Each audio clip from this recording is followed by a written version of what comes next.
Welcome to Dogcast.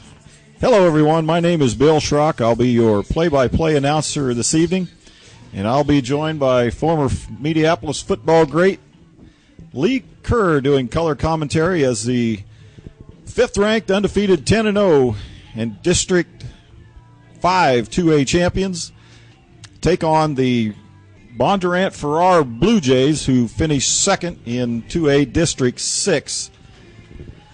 And Lee, I guess all I can say, let's get right to the point. Tonight, things get serious. What do you see in tonight's matchup? Win or go home. That's about the only way you can really say this. This is Bondurant coming back here. They're going to have a chip on their shoulder. We spanked them a little bit last year. Ertz went out with an injury, but this is this year. I know they want to come back in here and win this thing. They've got a chip on their shoulder, and we want to win. We want to go back to the carpet. So that's all it is. Win and go home. You know, you can talk to Coach Borison or any one of these Bulldogs. This is the night. There is no rain. There's very little wind, really. I mean, there is some, but there is definitely no excuses. No, I couldn't agree with you more, Lee. An absolutely perfect night for Sub-State Round 2 football here. Second round of the Sub-State. Two extremely quality football teams. You look at Bondurant, Farrar, the Blue Jays, they come in here and they have put on some unbelievable points up against some other teams. So you know they've got a real fire plug for an offense. And on the other side of the football, you've got Mediapolis, so you've got to say their defense has just been absolutely outstanding. So what more of a matchup could you ask for tonight than a high-powered offense, 2A District 6 runner-up against the District 5 championship team who has an absolutely stellar, had a stellar defense all year long. So should be a matchup for the ages. Well, one thing about it, though, you know, as much as the Bulldogs want to win, we want to say hello to the Bondurant fans who are joining us periodically through the night.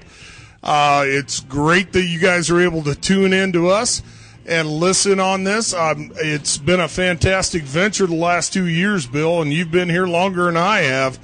But thank you so much for tuning in. This is going to be a game of the ages. I really, really think so because, like I said earlier, no weather is going to make a difference here. It's will versus will.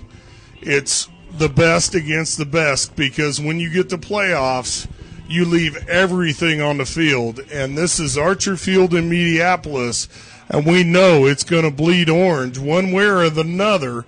Whether it's a win or a loss, we know how our Bulldogs will do. But they are going against two 1,000-yard rushers. And make no bones about it, they're going to come after us. And like you said, our defense has played spectacular from day one. I remember in Keokuk that, you know, we just said our defense has kept us going all season long, and the offense just followed suit. So it has been a wonderful season. I really think that even if we win the coin toss, that we will defer because we want our defense to set the tone, Bill. So I'm looking forward to this. This has been all season long. I've talked to people all week. This is what we want. Playoff football, smash mouth, punch you in the face. Here we go. Let's play some ball. Well, I'll tell you, Lee, there's a couple games tonight that are got to be two of the biggest games in 2A football. One we're looking at right here at Archer Field, and the other pretty important game going on over at Albia tonight. You got Mid-Prairie going against the Division 6 or the District 6 champion Albia team. So I'm sure we'll be looking for updates on that game throughout the evening and try and keep you abreast of that score. But, of course, the winner of this game will take on the winner of the Mid-Prairie Albia game over there. And either, you know, Albia is an extremely quality football team. The pretty close game they had here with this Bondurant Farrar game in their regular season. But hey, you got to get by this one first, and this is going to be a tough football game. Definitely, and I know Coach Borson has looked ahead to this, but he's never looked over anybody else. He just always looks at the game ahead and decides what he's going to do and what he needs to do. And I'll bet you anything, there might be a couple of surprises because the weather has just become easier. Last week, or not last week, but the last game on Wednesday, I guess it was last week, you couldn't do a whole lot. We parked 21 points on them. That was the deciding factor of the game, and you had to, because after that the monsoons just let go. Tonight it's going to be who has the most real estate and who wins at the end, because it's win or go home right now. So I'll tell you what, special thanks going out to Debbie, who was listening in Muscatine and is our sound advisor tonight. Debbie, without you, our Dogcast would never be as good as it is. Debbie, thank you so much for giving us advice on how we sound, because I, for one, know I don't sound that great. So I can't speak for Bill. He sounds wonderful. Well, don't get me started singing here or nothing, Lee. We could ruin this broadcast in a big hurry. But, there's a couple football players we're going to see on this Bondurant for our team tonight that you're really going to want to keep an eye on. You're going to hear us mention their name, I'm sure, many times throughout the night. One is senior quarterback Drake Fuller, and one of their 2,000-yard rushers. So you know he's going to be running the football and on some jet sweeps and that type of thing. And the other is a junior. I believe his name is Peterson. Yeah, Grant Peterson, junior. He's also over 1,000 yards this season. So they've got two extremely high-quality running backs. And they've also got, about time you think they're just going to be strictly a run team, they've got a couple really outstanding receivers in Sam Duffy and Dylan Stafford. And those are guys with some jets. And, the final season, the regular season of the conference season, when we played L&M, they also had a couple big-time runners in 1,800 guy that had 1,800, Brandon, somebody I can't remember his name, but I think the big difference tonight between this Bondurant for our team and L&M is speed. These guys got they don't have quite as many yards, but boy, they've got some jets, and so it's going to be interesting. Mediapolis really kept those running backs in check when we played L&M. It's going to be interesting to see how they handle the speed of Bondurant for our tonight. Well, that kind of was our Achilles heel with Mid-Prairie. They defensively were able to close down so quickly on us, and they also had a running back that was able to just hit the hole so quickly. It kind of confused our defense for most of the evening. Granted, they made a few mistakes, and we made a lot of adjustment in the second half that allowed us to keep it really close. And actually, it was the lack of mistakes on the Mediapolis part, which they have done all year. They have been very composed. They don't beat themselves. They allow the other team to shoot themselves in the foot. But the one thing that I'm most worried about with this Bondurant team is they've got 11 guys that have taken away the football on a fumble. And that 2 of them have 2 each. That's a lot of players looking to score defensively. But Mediapolis has not been a fumble-oriented team. They've been very good at keeping control of the football, but obviously Bondurant is very hawkish when it comes to taking away the ball, and we should definitely keep an eye on that. Yeah, I agree, Lee. Speed. You can't coach speed. I know this team's got a couple guys that are on some qualifying state track squads, and so they've got some speed. I think it's probably a good thing we played Mid-Prairie earlier in the year and got a taste of what good speed teams can do. So, yeah, I agree. I think we matched up a little bit better with L&M, but hey, we've got some speed too. We got some guys that can close on the football, and of course you just can't say enough about this Bulldog defense. And so, what a perfect matchup. I'm really excited about this one. And boy, you look ahead. You don't want to look ahead and look at the Mid-Prairie Albia game over there, because you're going to have your hands full in this one. Well, definitely, but they're going to take care of business here. I'm sure Borson is telling his troops right now, before this all starts, that we got to take care of tonight, or there is no tomorrow. You can't look ahead. There is nothing but tonight. You're going to lay it all out here, and he's been a good coach in doing that, in getting them ready for the moment. And the last few games, pretty much the second half of the season, he's pretty much deferred and let his defense set the tone. And I think he would be a fool not to do that again tonight if that opportunity arises. So I think this is going to be a great time to set the tone, see what the Bulldogs can do against them. And we've been able to, the last few games, come out firing on all cylinders offensively as well. And I know I spoke ill of Foster early on about taking control of this, and I apologize, because the man has met that mission, and he has been able to fire guns away at Seth Beats, Drew Massner, now that he's back. There is a weapon that we haven't had for a few games. And, Bill, I know you know all about this guy. What a dimension that's going to add to this offense. Yeah, you get to this time of the year, you need big, strong, physical football players. And, of course, Drew Massner adds that dimension to this team. And the same was on about the fourth, fifth game of the season when Stephen Holloway joined the squad, added some size and some bulk, and that was a better football team when they got that. And, you get to this time of the year, there are no easy teams. I mean, people are at this level. They've made it this far for a reason. So if you make mistakes, you lose and you go home. That's just the way it is. And fortunately for the Bulldogs, they're well coached, very disciplined. They don't make a lot of mistakes, and this would be a bad time to start that here this evening. But I just don't see that happening. You want to have more takeaways than you have giveaways, and tonight would be a good time to pick up a couple turnovers to get things rolling our way. Well, we do want to say hello to all the football fans that are logged on tonight. You picked a great night to log on to Dogcast. We appreciate you listening to us. To all you Bondurant Farrar fans back home, we want to tell you you've got a great turnout. Your stands are full. Your fans are still filing in, so you're going to have a lot of support for your football team. And, of course, the Mediapolis Bulldogs always draw a crowd, whether they're home or on the road. And so we want to tell you, strap it up, find your easy chair, get your snacks, get yourself a good beverage, because once you get locked into this one, you're not going to want to stray too far away from your computer, because we've got an absolutely outstanding football game here tonight between the undefeated 10-0 Mediapolis Bulldogs, 2A District 5 champions, against the 2A District 6 runner-up Bondurant Farrar Blue Jays. Again, my name is Bill Schrock. I'll be play-by-play tonight.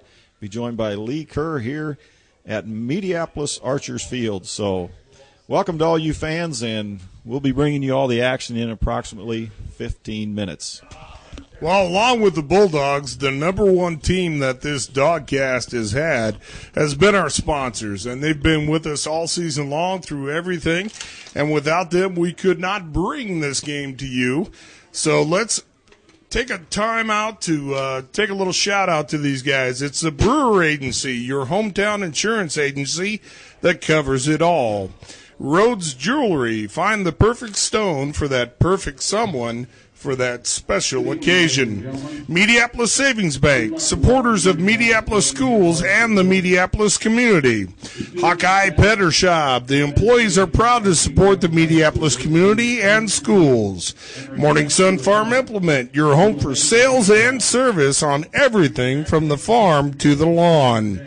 Mediapolis Chiropractic Center. Call Dr. Aaron Rolfs or Dr. Lori Meyer for a free consultation. Standard of Beaverdale thanks Mediapolis for their support and wishes them the best of luck to the team. SG Construction currently has lots available in the RDM LLC subdivision. Agroway Partners, serving farmers and grain needs in southeast Iowa. Deb Massner Real Estate, making your dream home come true. Call Deb and she'll do it for you. Ride Electric, call on Travis for your next large or small electrical project. USG, good luck to the Bulldogs and Bullets from the employees at USG. Two Rivers Bank and Trust, sponsors of the Bulldog Banking Club and Mediapolis Schools.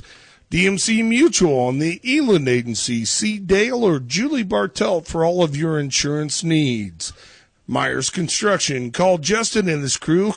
They can handle them all, big or small. Call Myers Construction.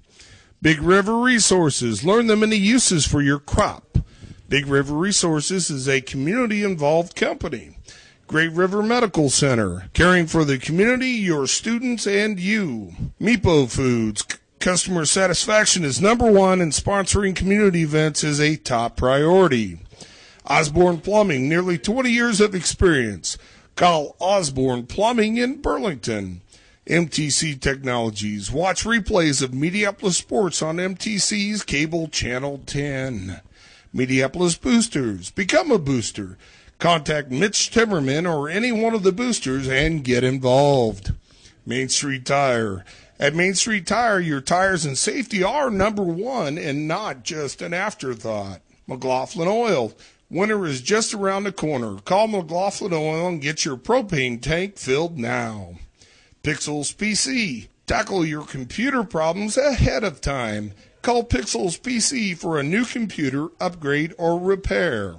Golden Furo. Seed sales, crop consulting, custom application, and service to get the job done right. Federal Mogul. This dogcast is sponsored by Federal Mogul Ignition Products, makers of champion spark plugs. Precision Equipment. Stop in and see Larry Mosier and gear up for fall savings on the latest John Deere equipment. Bothatakas Dental Clinics. Serving Southeast Iowa at their clinics in Mediapolis, Burlington, New London, and Fort Madison. Lane Plumbing and Heating, providing the highest level of quality geothermal services at a reasonable price. Thank you all for your support of this dogcast. Without you, we could not bring this game to you. And right now, it sounds like we've got a interview with Coach Brad Kerr from Bondurant. Coach, welcome back to Mediapolis. Last time you were here, it was kind of you left defeated, and you know a little bit more about this team now. What do you guys bring here to the field tonight?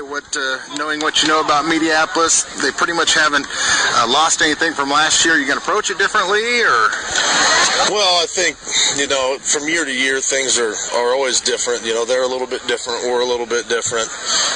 We feel like we're a little more explosive, more balanced than we were a year ago. I'd like to make an announcement. They might not be quite as explosive as they were a year ago. With losing a player like Ertz, it's hard to continue to be as explosive as he was. He was an elite level talent, and they're obviously extremely talented. You don't win all your games without talent, so they're certainly not void of talent. And we don't feel like we are either. So we just hope it's a better game than it was a year ago. Mediapolis has a great defense. You've got two awesome rushers. Have you told them about, have you practiced them on our defense? Is there anything you told them about, prepared them for? Well, fortunately, throughout the year, we've gone against a 3-3 type of defense numerous times, so it's not going to be something that we haven't seen. So we've been able to play against it and prepare against it several times throughout the year, so we hope that helps us. But, 33 is a great player for him. We feel like the nose guard 85 is an all-state level defensive lineman, and through the middle, they're extremely strong. So those are guys that we're going to have to get bodies on. We got some Bondurant fans listening tonight. Anything you want to say to them? Just appreciate their support, and we've got as good, if not better, support than anybody in the state, and we love those guys and hope they're all tuned in. I know my brothers and family back in Nebraska are listening too, so we appreciate. Well, now we've got the. Thank you, Coach.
Well, outstanding job by the Mediapolis Chamber Choir, and I notice there's 2 or 3 football players joining in with the singing there, including Jonathan Massner, the offensive lineman, defensive lineman, and place kicker for the Bulldogs. Been doing an outstanding job the last few games. But, folks, an absolutely outstanding night for football.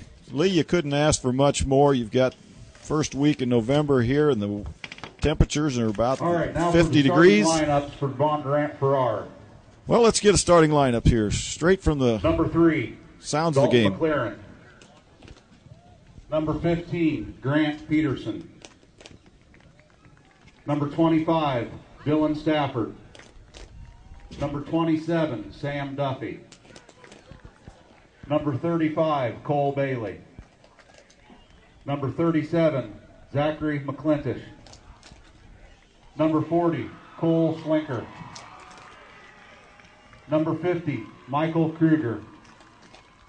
Number 52, Tanner Perry. Number 54, Clayton Beck.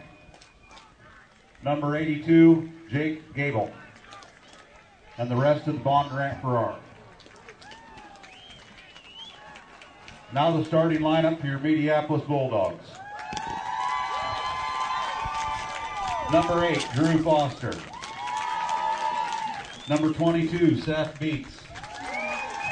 Number 27, Drew Buster. Number 28, Kelton Gorley.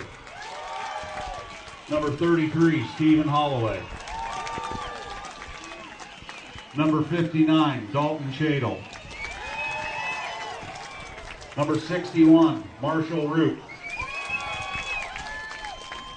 Number 65, Ethan Lamb. Sorry, number 65, Ethan Timmerman. Number 71, Ethan Lamb.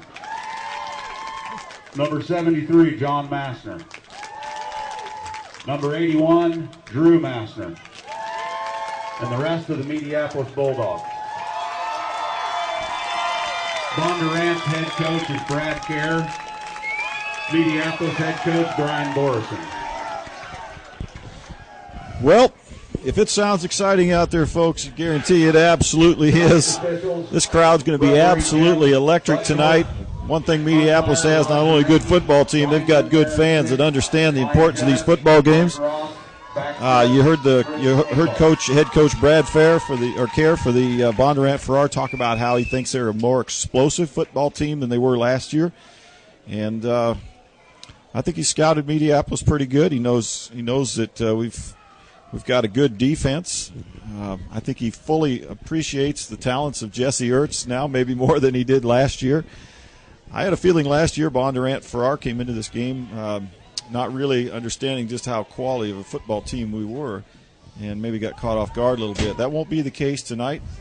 There's an awful lot to play for. Last year we took care of business pretty easily, 48-14. And Lee, I remember the game last year. Bondurant Farrar just seemed to be getting extremely frustrated. I think they came here expecting to win, ran into an absolutely tremendous football team. I think Mediapolis, more than one person would say that they were the best football team in the 2A last year. Well, hey, one other thing we want to get to tonight. I want to thank everybody that in the past that's emailed. Send us emails throughout the football game. We encourage you to do that again here tonight. Want to say a big hello to Randy Massner out in Indiana. Says really enjoyed last year's playoff and listening to you guys on the Dogcast. And I guess that was Dave Mueller from North Texas. Said he enjoyed. He's going to be listening to us on his laptop. Dave, big hello in North Texas, and Randy Massner listening to us from out in Valpo, Indiana, I believe. Randy, cheer us on to a good one here tonight. I think you'd be proud to see how old Drewby's been doing the last few games here. He's been like a man among boys, and we're going to need some more of the same here. So we encourage you to send your emails to us tonight at dogcast@mepotelco.net. Lee, 3 minutes, 26 seconds till D-Day. That would be Dog Dominance Day if I want to read that right, because they're going to have to come out here on all cylinders and fire away, because this is a Bondurant team that will not be denied, but neither will the Dogs here on their home field. And I got a feeling I already feel the electricity. It is beautiful out here. The lights are shining. The wind is just out of the southeast. I can see the smoke from the grills over by the concession stand wafting over the Archer Field right now. You can see the lights glinting. This is a beautiful night for football. Elect to receive in the west goal. Well, there you go. Bondurant won the toss. They will elect to receive. They'll be defending the west goal. I think that plays right into the Bulldogs' scheme of things. Well, I like it. We've got a south wind. I'd say pretty much straight south, maybe just a little bit of southeast, which means it'll be coming directly across the field. The field lays north or east to west. Game temperature about 50 degrees here. Could not be any better. The field is in absolutely immaculate shape. We walked in here tonight and you looked out there and you expected to see just some torn up mud remnants from the Monday night or last Wednesday night football game against PCM in an absolute horrific downpour. Walked out here, I thought it was artificial turf. I thought they'd laid something down real quick. Absolutely immaculate. So kudos to the groundskeepers. They've done a fantastic job. And, folks, we're a minute 44 away as Bondurant's receiving team takes the field. Mediapolis huddled up down at the 35-yard line, the kicking team getting some last-minute instructions from, looks like, defensive coach Steffner. And here we go, folks. We are ready to rock and roll. Second round, 2A Iowa football playoffs. Mediapolis Bulldogs 10-0 against Bondurant, 8-2, District 5 versus District 6. And this one's for the rights to take on the winner of the Albia and Mid-Prairie game that's going on here. Should be starting just right now as well. We'll try to keep you up to date on that. So, folks, here we go. Drew Foster will be doing the kicking from his own 40. There it is. It's a low line drive. It's going to be taken on one hop at the 10. Up to the 20. He's got a little seam. Breaks it loose and all the way out to the 40-yard line before he's brought down by Drew Foster. And Aaron Johnson, great little speedster, was able to break a couple of seams, Bill. Yeah, he was. You can see they've got some speed. Let's hope Mediapolis' defense can catch up to the speed of the game. Sometimes when you play fast teams and you haven't been used to that, it takes a little while to catch up to the speed. But nice return. The ball spotted on the 39-yard line, their own 39-yard line. Bondurant Farrar. Fuller is back in the shotgun. He's got lone running back, two receivers left, one wide right. Now man goes in motion, left to right. There's a snap, and it's a pitch to the outside to Peterson. He's got some room, and then he's stacked up after a gain of about 3 yards. Good pursuit to the outside by Holloway and Erickson. Seth Beats up from his corner position on the tackle as well. Looks like they're going to give him about 4 yards. It's going to bring up 2nd and 6. Ball spot at the 43-yard line. Believe my heart's pounding. This is serious. I'm speechless. This one's going to get serious here tonight. This is football at its best. Fuller again lines up in the shotgun. This time he's got one receiver split out left, two right.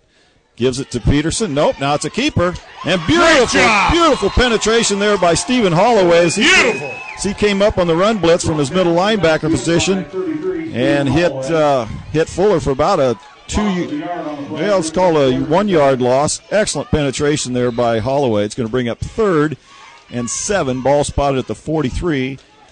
And it's a big down right now. But yes, it is. Well, if I'm these corners, and linebackers, they're going to have to keep everything in front of them here. Well, big play here just to start the game. Fuller back in the shotgun. He's got one running back. Drops back to pass. Looks right. Now he fakes. Now he's going to go long. And he's got it out there, and he throws it behind his receiver. Good coverage out there by Cole Erickson. And a little bit of a miscommunication there as he was trying to hit number 25. I believe that is Dylan Stafford, one of their top receivers, as he was doing a fly pattern down the right side. He was a full 7 yards behind him. There was a lot of miscommunication there. So a good stand by the Bulldog defense to start this game. He'll force Bondurant to punt, be standing back in their own 25-yard line. Two receivers back for the Dogs. Here's the punt. Gets it off high and deep, idling off to the left side, and it goes out of bounds. Looks like they're going to spot it He didn't go out of bounds. Took a weird hop, hit the sidelines, and bounced right back into the field, where it'll be down at the 25-yard line. Bulldogs take over 1st and 10 after a nice defensive stand in the first series by the Bondurant against the Bondurant for our vaunted offense. Well, we'd like to thank the Brewer Agency, Rhodes Jewelry, Mediapolis Savings Bank for their support of this broadcast. Well, here we go. 1st and 10 Bulldogs, their own 25. Foster, 2-back set, 1 receiver. Here comes the blitz. They give it off up the middle. It's to Buster, and he doesn't get much. He fights ahead, hit behind the line of scrimmage, and then fights ahead for maybe a yard, half a yard. It's going to bring up 2nd and long 9. Just nothing there on the left side. Pretty good speed, and they had the run blitz coming, and they kind of ran right into it. I think we're going to be seeing kind of a mid-prairie type of game where there's speed is going to negate our power at times. Yeah, you're going to have to run extremely crisp routes. You're going to have to get there quick, lots of effort, because these guys have got some closing speed. Well, Foster into the shotgun. He's got 2 backs, 1 receiver left, 1 right. There's a snap. There's a fake and the whistle, and it looks to me like somebody jumped. Looks like we may have an illegal motion on Mediapolis. That is the call. And this will be the first penalty against Mediapolis, and one that we normally don't get. We're pretty disciplined, but unfortunately, a 5-yard penalty against the Dogs. Well, you got to believe the adrenaline's pumping, and boy, you just can't afford penalties. That'll bring up 2nd and about 5. Ball spotted on the 20-yard line. No score here in the first quarter. Here comes the pressure again. Back to pass. He's got a man out in the flats. That's Gorley. Turns and breaks the tackle and runs up to the 35-yard line. And I think depending on the spot, that could be very close to a first down. Let's see where they spot it. And I don't like that spot at all, to tell you the truth. He actually landed on the defender and then rolled forward for another yard, but they didn't give him that. So we've got 3rd and 1. Well, here's a big play already on the Bulldogs' first possession. They're back in that triangle set where they got 3 backs, 1 receiver left, 1 right. Hand off to Holloway, puts his head down, and I don't think he made it. No, he didn't. Number 37 for Bondurant, Zachary McIntosh, just met him head on and drove him back, and that's one of the few times I've seen Holloway not go forward. Yeah, there was just nothing there. You'd like to see Steven get just a little bit lower. He tried to hit that line standing up. Like I said, you got to get up underneath them shoulder pads, and that's going to force the Bulldogs to punt as well as they find the going kind of tough. Ethan Timmerman standing back at his own 20. Wind should not be a factor. Both defenses have held here in the first quarter. And here comes Bondurant. It's kind of a rough snap. Gets it off. It's high. Just got a high and deep. And Bondurant Peterson calls for the fair catch at the 34-yard line. So a nice punt there by Ethan Timmerman to keep the Bulldogs, give the Bulldogs pretty good field position here as both teams failed to get the first down. Boy, I thought the Dogs had it. That was just an unfortunate spot there, and those are the kind of little things that can make a difference in a game like this. Well, here we go again. Fuller will be in a 1-back set. That's Peterson in the backfield with him. 2 receivers spread right, 1 left, 1 tight end. There's a handoff to Peterson, and he's met right at the line of scrimmage. That's Ethan Lamb. Yeah, big number 71. Ethan Lamb says no. Great job of coming in there and just taking the ankles out.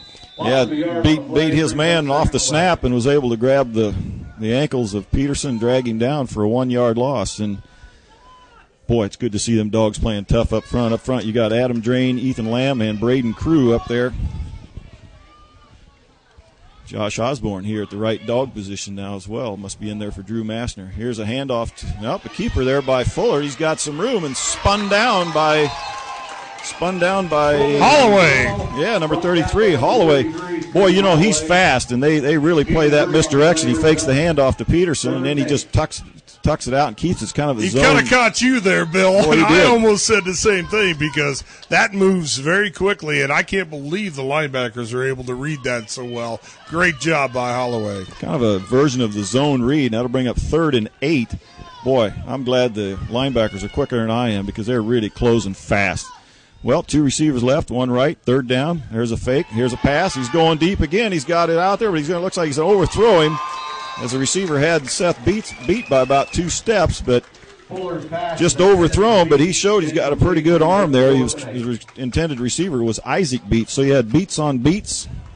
And fortunately for us, Seth Beats came out on top. That's going to bring up 4th and 8, and I assume that's going to bring out the punter again for Bondurant Farrar. So, well, hang on to that football. This kid can punt high and deep. 2 receivers back. I guess Gorley and Beats, I believe. There's a snap. There's a punt. It's a boomer. Looks like Gorley's going to have a shot at it at the 20. Finds a little room. Breaks the tackle and then spun down at the 27-yard line. That's where the Bulldogs will start 1st and 10. Well, Bulldog defense has held on the first 2 series against Bondurant Farrar's offense, and so far Bondurant Farrar has held Mediapolis on their first possession, so I don't even believe there's a first down yet in this ball game. We'd like to thank Hawkeye Pendershot, Morty Sun Farm Implement, and Mediapolis Chiropractic. Well, now the Bulldogs come right out. That's Cole Erickson with the handoff, and he fumbles, but I think they're going to say it was down. It was. Yeah, the ground. He's fumbled way after he hit the ground. We've got a Bondurant guy down. A little slow to get up. Looks like one of the defensive linemen he's hanging on to. It's number 60. He's hanging on to his arm. But, well, just to spread the field play there, the Bulldogs sent trips left and 1 right. Had a lone setback in Cole Erickson. They gave it to him, and he was able to pick up about 2.5. Well, maybe we'll give him 3 yards, but let's call it a long 7. 2nd and a long 7. Ball spotted on the 30-yard line. Foster in the shot in the pistol. He's got Stephen Holloway back there now. 2 receivers right. Here comes the blitz. There's a rollout. It's going to go deep. He's got one-on-one coverage down there. It's Gorley. Gorley makes the catch at the 25-yard line. Beautiful grab by Kel Gorley as he was covered all up by number 82 for the Blue Jays. Ballerina twist. What a beautiful catch by Gurley. Boy, you know, Foster recognized the one-on-one coverage over here on the right side. He just aired it out and let him have him. Gorley turned around, just beat the receiver up, and now we've got a flag. I think Bulldogs have got too many men on the field. 1, 2, 3, 4, 6, 7, 8, 9, 10. Nope, they're going to wave it off. No flag on the play.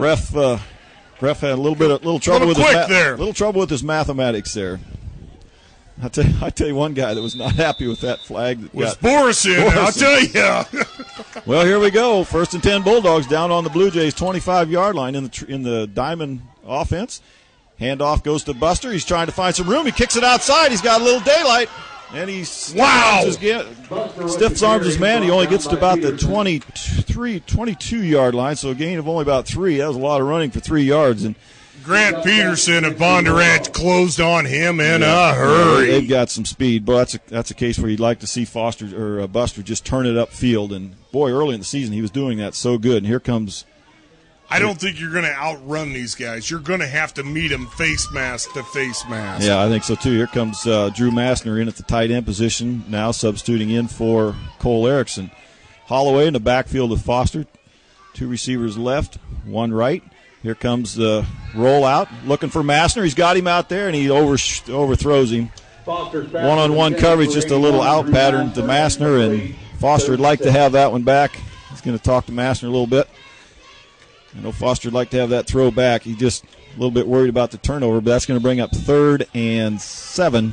Ball spotted right at the 23-yard line. So, thank you to Standard of Beaverdale, SG Construction, and Agroway Partners. Got to believe we're in 4-down territory here, Lee. Yes, sir. 2-back set for Foster. Ball spotted to 23. No score here in the first quarter. Here's a snap. Gives it off to Osborne, and boy, just nothing doing. Number 35, Cole Bailey, came in there, and boy, did he lay a lick on him and drove him back. Yeah, Dogs right now, just too many men in the box for the Bulldogs to get anything going up the middle between the tackles. And this is going to have to be where the offensive line really establishes themselves, and I'm sure the coach is thinking about that right now. Well, 4th and 8. They lost a yard on that play. 4th and 8. Looks like Cole Erickson in the backfield. 2 receivers right, 1 left. Tight end. Here goes Massner out trying to find. There's a pass in the end zone to just overthrown to Drew Buster, who was open in the end zone by about 2 steps and just off his fingertips. And boy, I don't know if they saw him here, but Seth Beats, or was that Gorley? Maybe it was Gorley over here on the right side, was all alone. He was able to split the defenders, and yes. So the Bulldogs turn the ball over on downs. Couple errant passes there, a little bit of nerves, a little bit of jitters. I think they're going to have to hit those to beat this team because they're really selling out on the run right now. So the Bondurant takes over on their own 23-yard line, no score. There's a handoff to Peterson, and he's able to keep his momentum going after getting hit at the line of scrimmage. Picks up about 3 yards up to the 28-yard line. 28, about 28-yard line, 2nd and 6. Thank you to Deb Massner Real Estate, Wright Electric, U.S. Gypsum Company for sponsoring this cast. Well, back in the shotgun is Fuller. 2 receivers left, 1 right. Now it's a keeper, and he's got some room as he breaks it across the 35 up to the 37-yard line. And there's the first and 10 of the ball game is just that zone read. Fuller pulls it out of the belly of Peterson and tucked it in and found a little daylight. Picked up about 10 yards on the play. So that's why he's a 1,000-yard runner. Yeah, sure is. Going to have to keep an eye on him. Now they spread the field a little bit. They got 2 receivers left, 1 right. Fuller keeps it again. Breaks a tackle, breaks another tackle, and is finally spun down at the 41-yard line. But well, I thought they had him for about no gain and just kept his feet driving. Stephen Holloway on the tackle. Let's give him about 3 yards on that play. Starting to get just a little something going on the ground here, Lee. The Dogs are going to have to stiffen up. Definitely. We'd like to thank Two Rivers Bank and Trust, DMC Mutual, and the Elin Agency, and Myers Construction for their support. 2nd and 7 for the Blue Jays. Fuller gives off a straight handoff up the middle. Peterson breaks a tackle and then lunges forward for an extra couple of yards. Kept his feet going, and they're starting to move the ball. Ball spotted at the 45.5-yard line, where it brings up 3rd and let's call it a long 2. It's called 3rd and 2. So another opportunity for the Bulldogs here. Let's see what they do. Where they bring the blitz and try to do the run blitz. Bondurant Farrar does send 2 receivers out left. Fuller. There he hands it off to Peterson. I don't think he's going anywhere. In fact, he lost about a yard. Great swarming defense by the Dogs up front. Again, they own that defensive line right there. They own that. Great job. Big Ethan Lamb under the bottom of that pile. Adam Drain, Braden Crew under there. And let's see what they elect to do. I think they're going to bring the punting team back on with 4th and 3. Boy, what a great time for the Bulldogs to step up on that run game. Definitely a crucial time to really get their nose to the grindstone and stop them there. And Bondurant is not going to play around with this. They're going to punt. Yeah, Bulldogs only have 1 receiver back to make sure they guard for the fake, but there's the punt. It's a good one, and Beats is going to get driven back and makes a nice over-the-shoulder grab at the 13-yard line. Wow. That ball sailed on him just a little bit. He called for the fair catch, and then it sailed over his head, and he had to turn around and actually do a Willie Mays over-the-shoulder catch, but sure-handed, and he grabbed it. That's where the Bulldogs will take over 1st and 10 at their own 13. Well, thank you to Big River Resources, Great River Medical Center, Mepo Foods, Osborne Plumbing, MTC Technologies, and the Mediapolis Boosters. Well, Bulldogs backed up in their own territory now. 1st and 10 at their own 13, 14-yard line, no score. There's a pitch out left to Buster, and this time he does find a little bit of room as he kicks it out to the 19-yard line. Pick up of about 5 or 6 yards there, so that time he cut it upfield. Cole Bailey, number 35 for Bondurant, was able to close in on him fast. They're not going to be able to run away from this speed. They're just going to have to attack it and dare him to take them on face to face. So the Bulldogs will be facing 2nd and 5, ball spotted at their own 19-yard line as they try and fight their way out of their own territory. Here comes the blitz. Now they back off. Foster fakes it. All right, gives it off to Osborne, who's got the right corner. Finds a little bit of daylight, and he's up near the first down marker, but good pursuit and good closing speed by Bondurant Farrar. But I think it's going to be really close. Let's give him a gain of 4. Brings up 3rd and about a half a yard. Ball spotted right on the 24-yard line. Lee, last time they were in this situation, a little bit better field position. They tried to run it right up the gut and got nothing. Let's see what they choose to do this time. Dogs split. One receiver left and one right. Here comes a run blitz right up the middle, picked up by the Bulldogs, and they punch it forward. And I think they got enough, more than enough for the first down. Holloway. Boy, Smash mouth. Yeah, Bulldogs, I think, are lucky there. They didn't get called for a holding as the Blue Jays brought the run blitz right straight up the middle. And I saw an awful lot of black jersey wrapped around a white one, but fortunately no call. But that's the end of the first quarter, folks, with no score. When we return to the second quarter, the Bulldogs will have the ball 1st and 10 at their own 26-yard line with no score here in the first quarter between the Bulldogs and the Bondurant Farrar Blue Jays. Well, thank you to Main Street Tire. Herschel, I can't tell you enough. Halloween night for that battery for my wife's van. Thank you so much. McLaughlin Oil, don't forget to fill up your propane tank. Pixels PC, Golden Furrow, Federal Mogul, Precision Equipment, both at Takis Dental Clinics and Lane Plumbing and Heating for supporting the Dogcast. And I'll tell you what, this has been the football game we thought it was going to be, Bill. Yeah, right now you got two extremely good defensive football teams. I think the difference in the game from what we're normally used to seeing is the Dogs have missed a couple passes that they normally connect on. They had one electrifying pass down here to Kelton Gorley, just weren't able to capitalize on it as they got down to about the 25-yard line of Bondurant Farrar and then just couldn't go any farther. But here we go, Bulldogs 1st and 10 at their own 26-yard line. Foster.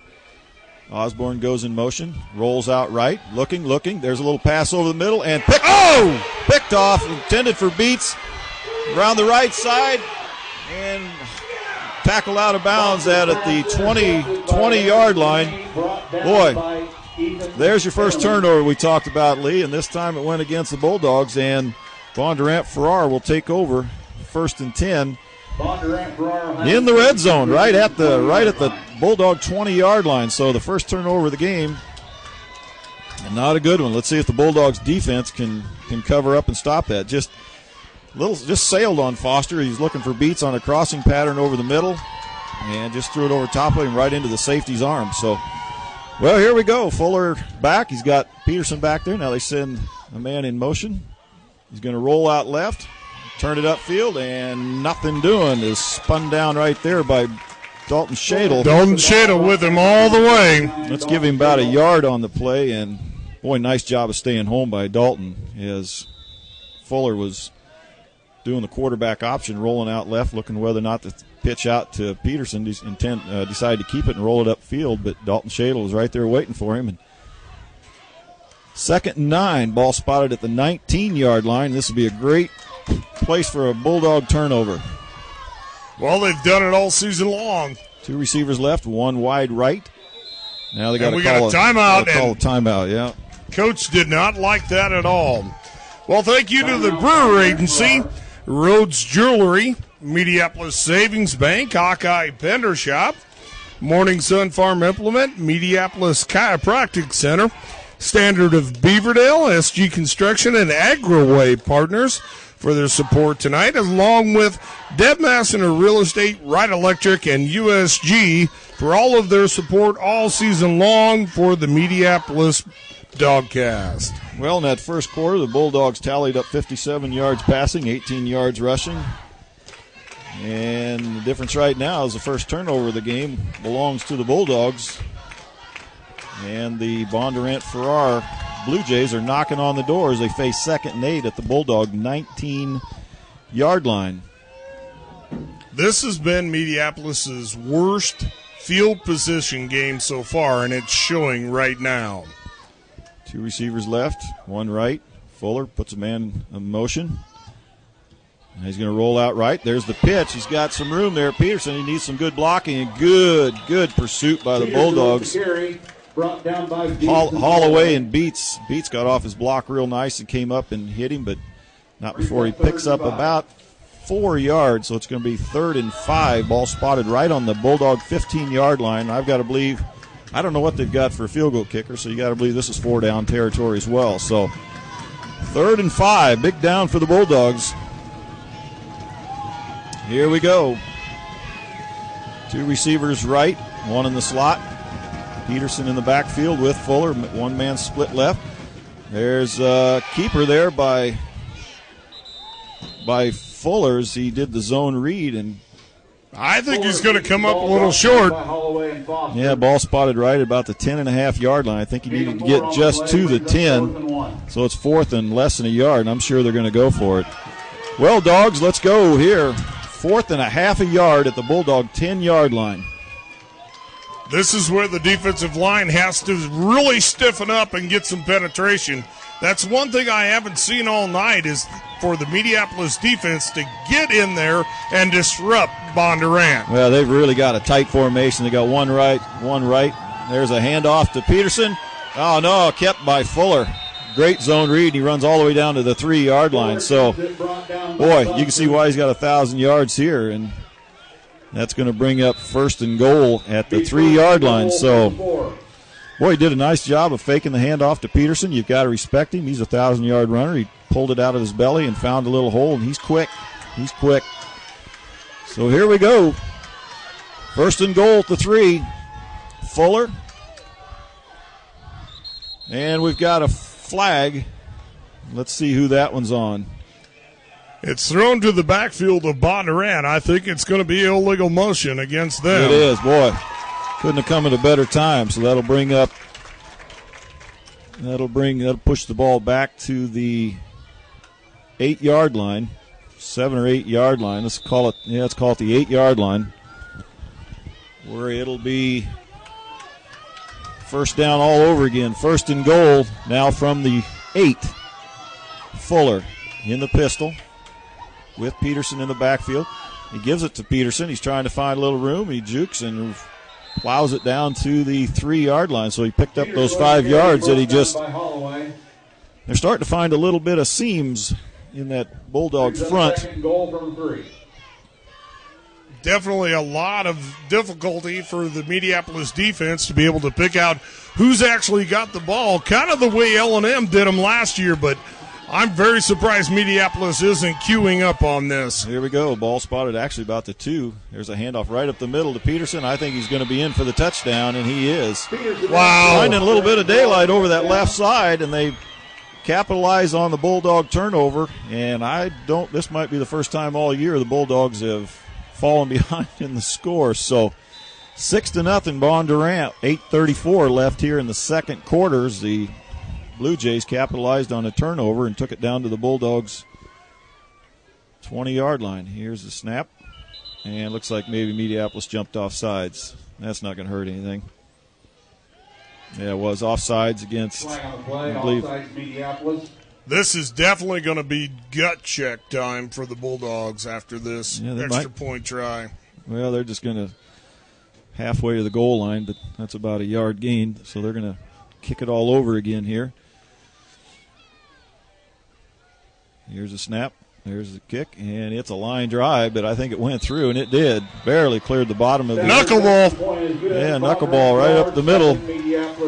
So 7-0 Bondurant. 8:34 left in the half here, and the Bulldogs offense is going to have to kick it into gear right now because Bondurant's played a pretty solid football game on both sides of the game. And Lee, you know what they say, one of the most telling stats in the outcome of a football game is turnovers, and so far it's 1-0 Bondurant. Yes, indeed. Well, we'd like to thank Two Rivers Bank and Trust, DMC Mutual, and the Eland Agency, Myers Construction, Big River Resources, Great River Medical Center, Mepo Foods, Osborne Plumbing, MTC Technologies, and the Mediapolis Boosters for their support. And right now, the Bulldogs could use all the support they can get because I don't believe they've been punched in the mouth like this before. So let's see what they can come up with in retaliation for that being scored upon. Well, Bondurant will tee it up from their own 40-yard line. Kelton Gorley and Seth Beat stand back at their own 5-yard line. Be a good time for a good return. Here's the kick. High and deep. It's going to be taken in the end zone, and it'll be a touchback. Kelton Gorley just lets it sail over his head, and he got all of that one. One thing I do remember, Bondurant had a lot of touchbacks, so they've got a good kicker. Yeah, he got all that one. Kicked it just about out of the back of the end zone, so the Bulldogs will take over 1st and 10 from their own 20. And let's see if they can execute just a little bit better here on this drive because they need some offense. Need some offense right now, and you've got to believe that the Blue Jays defense is going to be jazzed up now. Foster's got Buster in the backfield with him. He's going to pitch it out to the right side. Buster trying to find a little room, and we got a flag down out there too, but Buster was able to run it up to the 26-yard line, but nice run, but I got a feeling it's coming back. Holding. That's painful right there. Buster was finally able to get something rolling. He was going to get an 8-yard gain, and then it just gets brought back with a little more tacked on. Well, we'd like to thank, Main Street Tire, McLaughlin Oil, Pixels PC, Golden Furrow, and Federal Mogul for supporting us in this dogcast. Now Bulldogs will face 1st and 20 now from their own 12-yard line. There's back to pass. He's got some pressure. Now he's rolling out right, and he's going to get slung out of bounds. I think he might have actually lost a yard on the play. That's a case where no gain on the play. Yeah, just call it no gain. So I guess he could have thrown it away, but nothing hurt. But good coverage downfield by the Blue Jays. That's going to bring up 2nd and 20 now. Ball still spotted on the Bulldogs' own 27-yard line, and Drew Buster now comes into the game. Late to the huddle. This is quite a punch in the mouth Mediapolis has had. Let's see how they can stagger out of this one right now. Yeah, Borson looking to throw there was a pretty gutsy call. Well, here's the snap. He's going to roll out left this time. And now he's going to better get rid of it. He's going to throw it over the middle. And it's picked off again. And then spun down by Holloway. Boy, that was a case where Foster was in trouble in the end zone. He just lofted it out there to try and make something happen. Probably should have just learned to throw that one away. But picked off, and second turnover of the night. The Blue Jays will take over at the Bulldogs 35 now with great field position. So things not going right for the Bulldogs on offense here tonight. No, they're going to definitely have to man the oars to right this ship now. Ethan Lamb comes out. I'm not sure who took his place. Looks like maybe Jonathan Massner over there. There's a handoff to Peterson, and he's thumped by Ethan Timmerman. Now 65. Ethan Timmerman right at the line of scrimmage, and boy, he hit him nice and low. Yes, he did. Put a wallop on Peterson there for no gain. So we've got 2nd and 10. Ball still spotted on Bulldogs 35-yard line. So, well, they run. You better be careful you don't get caught with a pass here because they've got some burners that can do it.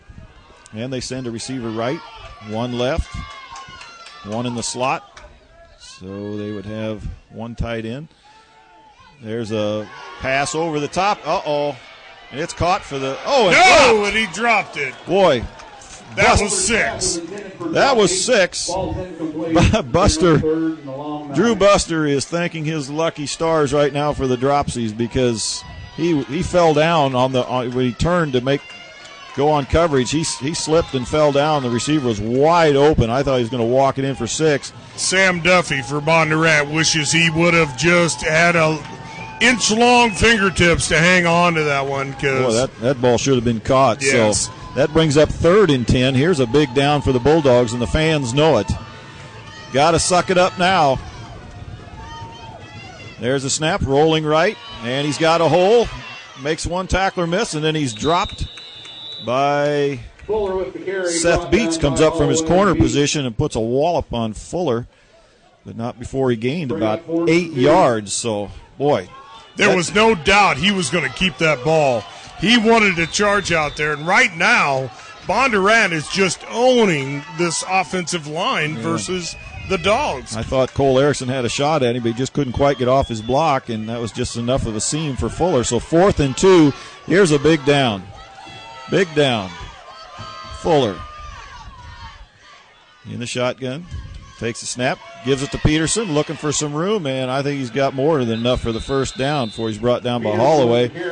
That's a first down. Ball's spotted at the 23-yard line. They just keeping the chains moving and keeping the clock moving. 5:52 left here in the half.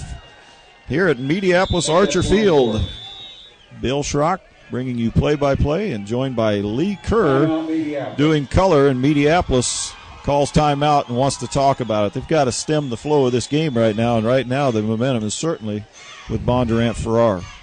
Definitely. We'd like to thank Precision Equipment, Pothadakis Dental Clinics, Lane Plumbing and Heating, Mediapolis Main Street Tire, McLaughlin Oil, and Pixels PC for their support tonight.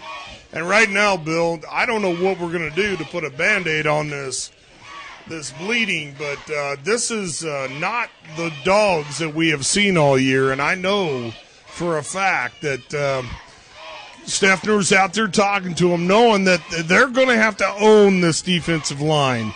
Well, it seems like they're just a little timid right now. Yeah, well, right now the difference in this ball game is 2 turnovers, one that resulted in a score, and now you're looking at 1st and 10, ball spotted on the Bulldogs' 24-yard line for Bondurant Farrar. They're starting to get a little rhythm. Now they're in the weak eye. Handoff straight up the middle to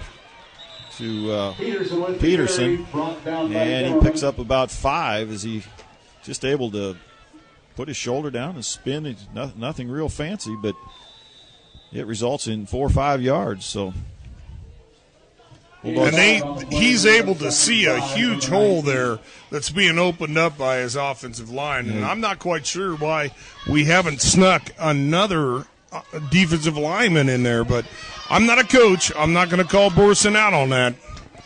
Well, 2nd and 5, 2 receivers left, 1 right.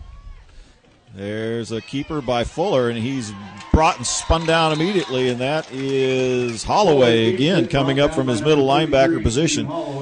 Well, I'll tell you, the way this 3-5 works, Lee, is those defensive linemen just have to try and tie up as many offensive linemen as they can and let the linebackers come up and make the play. And sometimes it's just tough to make it work, and some teams are pretty good at sending them offensive linemen down and engaging the linebackers too. So, but there was a big stop by Stephen Holloway. That brings up 3rd and 6. I think he actually lost about a half yard on that play, and now Bondurant Farrar says enough of it. We want to talk about it. So another big down by the Bulldogs here as the ball is spotted right on the 20-yard line where the Blue Jays will face 3rd and 6. 7-0 Bondurant here in the first half. 4:32 left in the second quarter. Well, we'd like to thank Brewer Agency, Rhodes Jewelry, Mediapolis Savings Bank, Hawkeye Petter Shop, Morning Sun Farm Implement, Mediapolis Chiropractic Center, Standard of Beaverdale, SG Construction, Agaway Partners, Deb Massner Real Estate, Wright Electric, and USG for supporting this Dogcast. And just a quick update from Garrett Brown. He texted us here or emailed us here on Dogcast. Albia is up on Mid Prairie 14-0 in the second quarter. So that's a little bit surprising. But, well, here we go. 3rd and 6. Fuller pulls it back. He's going to go deep. And it's going to be knocked down by Buster in the back of the end zone as Fuller's pass was intended for Sam Duffy. And he was the same one that dropped it earlier. Yeah, he was. I thought maybe Buster had a chance at the pick there, but instead he just elected to swat it down. I think he was more afraid that he'd miss it. Well, here comes a field goal attempt. Yeah, they're going to try a 30-yard field goal. There's the snap. There's the kick. It's long enough for sure. I think it's off left. Yeah, it looks like it went way left. And well, he had some nice form on it, just pulled it left, and the Bulldog defense after the turnover is able to hold. So a small victory. Yeah, boy. Now you want to see something. You want to see something in the next 4 minutes and 21 seconds here, because you don't want to go down. I don't think you want to be behind at the half in a high school football game. There's just not enough plays, but they're going to have to earn it. This is a fast defense, and they're here to play. So 7-0, Bondurant. Here comes the Bulldogs. They'll be taking over 1st and 10 at their own 20. Foster in the pistol. 2-back set. Here comes the blitz. Handoff goes to Buster, and he keeps his feet and plows ahead up to the 23-yard line. So, boy, they close quick, don't they, Lee? They close very quickly, and they are constantly grabbing at that football. You can see how they've got so many fumbles. And I tell you what, they're going to end up with one if these guys don't keep it covered up. But a good job there by Mediapolis to hang on to it. Well, looks like Kelton Gorley split right. 2 receivers right. Massner out left in one-on-one coverage. There's a pitch to Holloway as he finds a little daylight, breaks a couple tackles, still got on his feet all the way up to the 41-yard line. That's a 1st and 10 for the Bulldogs. There's a nice power run by Stephen Holloway. I think that's what Mediapolis is going to have to go after. It's just pure power. Negate their speed and just smash them in the mouth. Well, it worked there for him for sure. Holloway was able to break a couple tackles on the right side and just kept his feet going and ran it up to the 41, 1st and 10 Bulldogs. You got Massner out here to the left. 2 receivers right, 2 backs with Foster. He rolls back. He's looking to pass all the way. Now he's going deep over the middle. He's going to have his man overshot, and it's dropped. Peterson just about picked that one off. Tried for the one-handed grab and couldn't hang on, and that's a good thing because that ball was just a little bit overthrown, and Peterson had good coverage. And, boy, they've challenged him over the middle and without any success. So I think we're going to have to start doing the bink and dink. I'll tell you what, the offensive coordinators up here in the booth are going to have to earn their money tonight. So, well, that brings up 2nd and 10, ball spotted on the 40. There's a snap. Give is to Busters. He doesn't keep his feet. Got tripped up and actually lost about 3 or 4 yards on that one. Just too much penetration there by the Blue Jays, and they've got a man down in the middle of the field. I think he's the one that made the initial tackle. That's number 25, and that would be a big loss. Dylan Stafford. Yeah, he's one of their top receivers and one of their really fast defenders, so that'd be a big loss for him, but looks like they're holding on to, well, I'm not sure, but anyway. They're working on his right ankle area right now.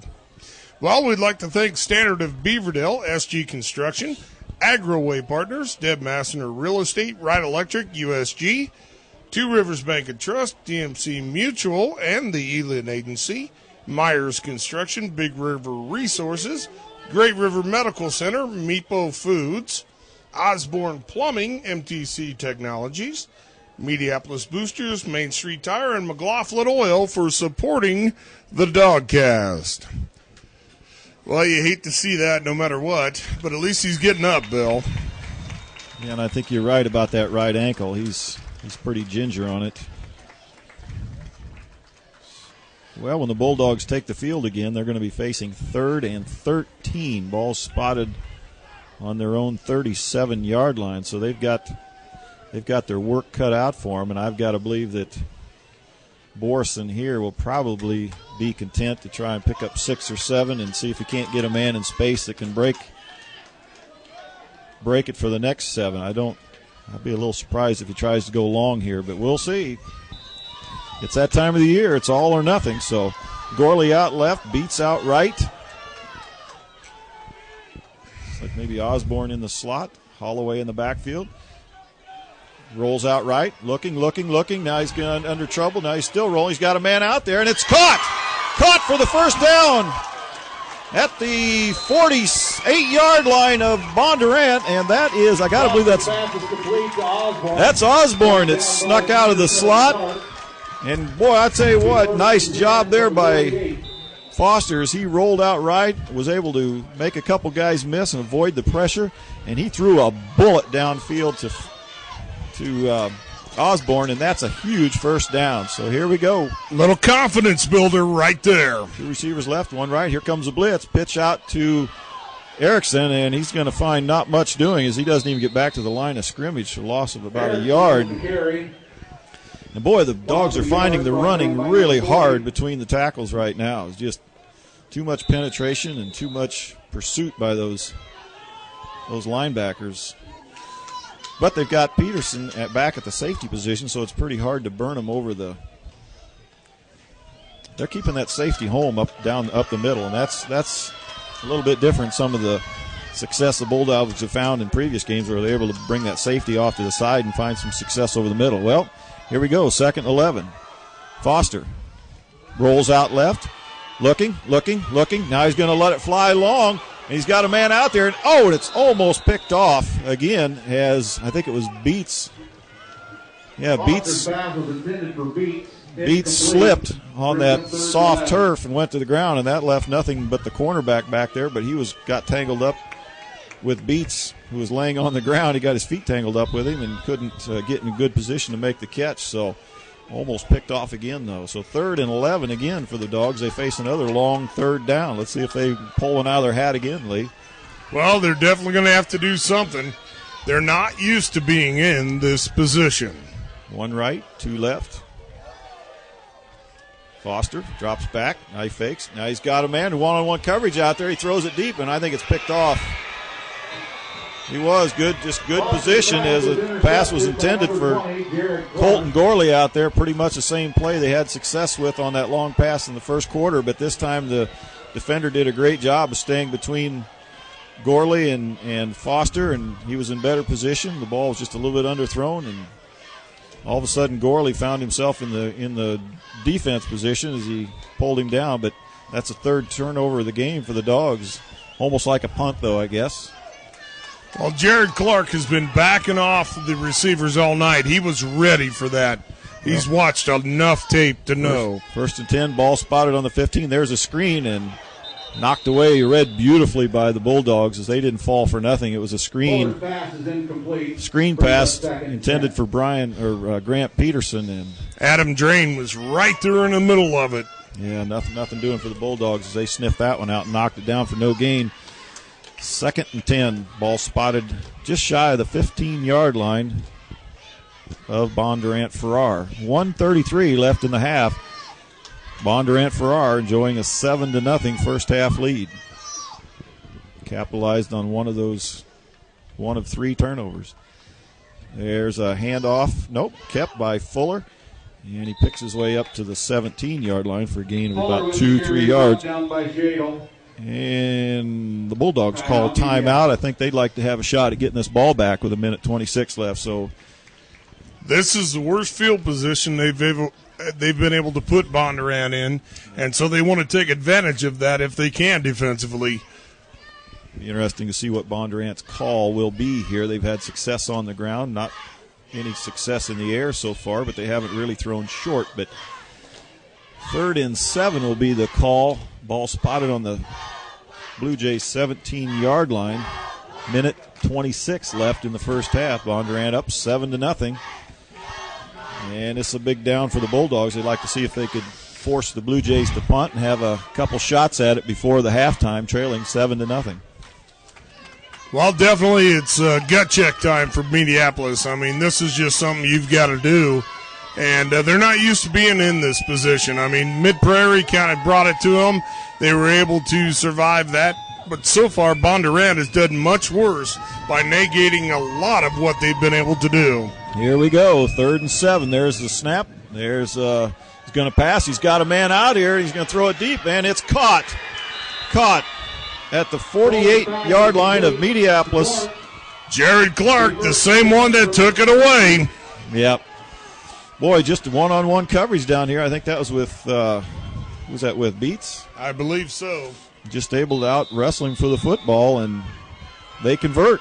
And that keeps the clock going. Ball spotted on the Bulldogs' 49-yard line. So here we go again. Minute 11 left, and now all of a sudden the clock, you want the clock to run out. Here's a snap to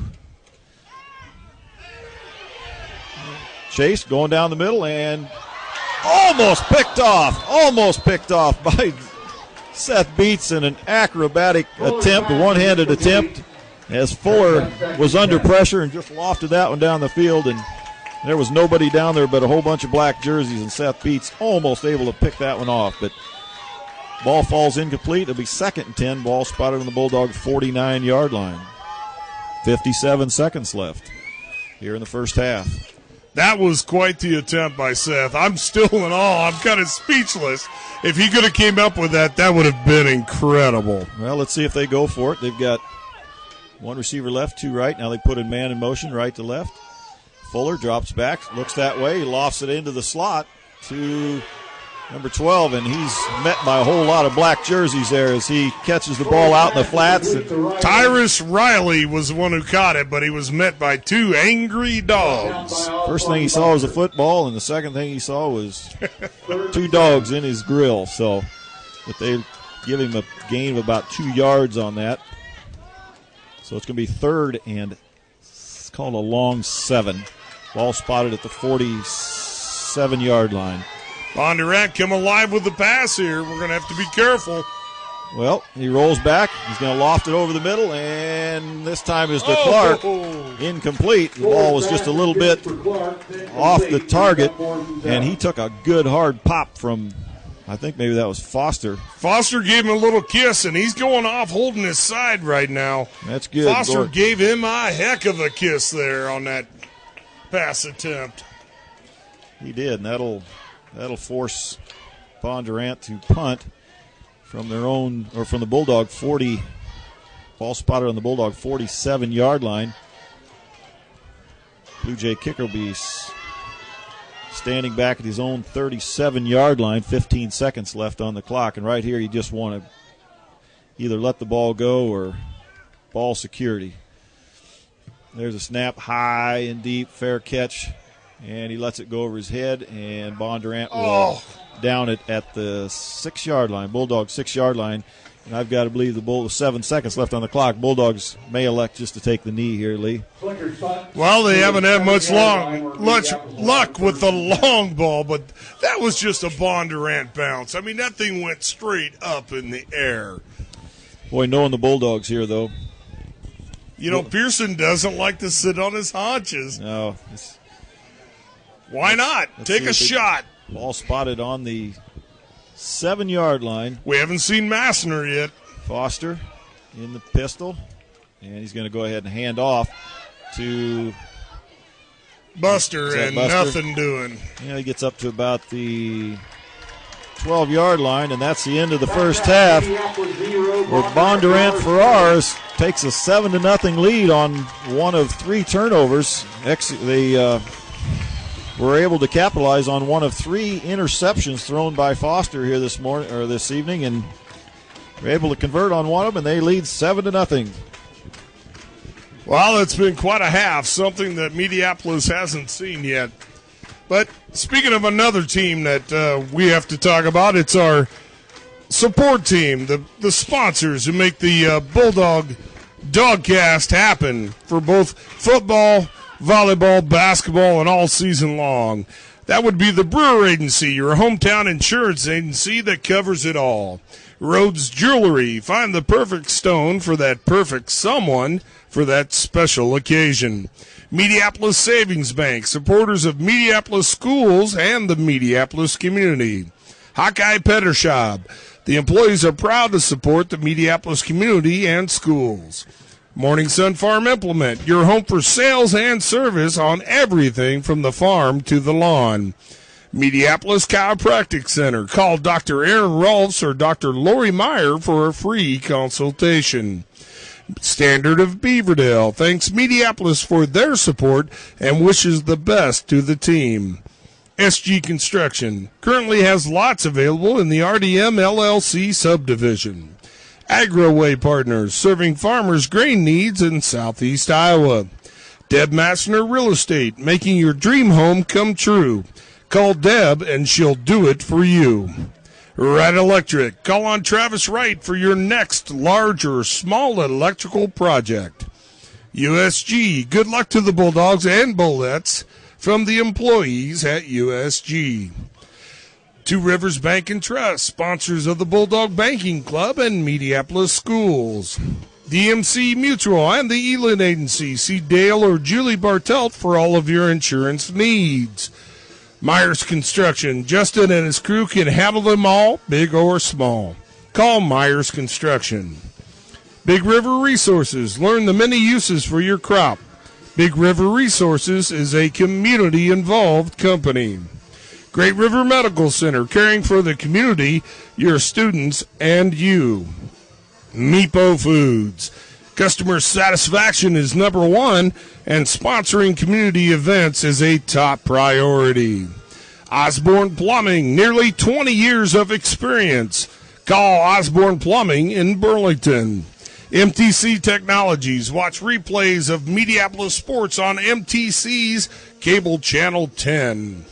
The Mediapolis Boosters. Become a booster. Contact Mitch Timmerman or any one of the boosters and get involved. Main Street Tire. At Main Street Tire, your tires and safety are number one and not just an afterthought.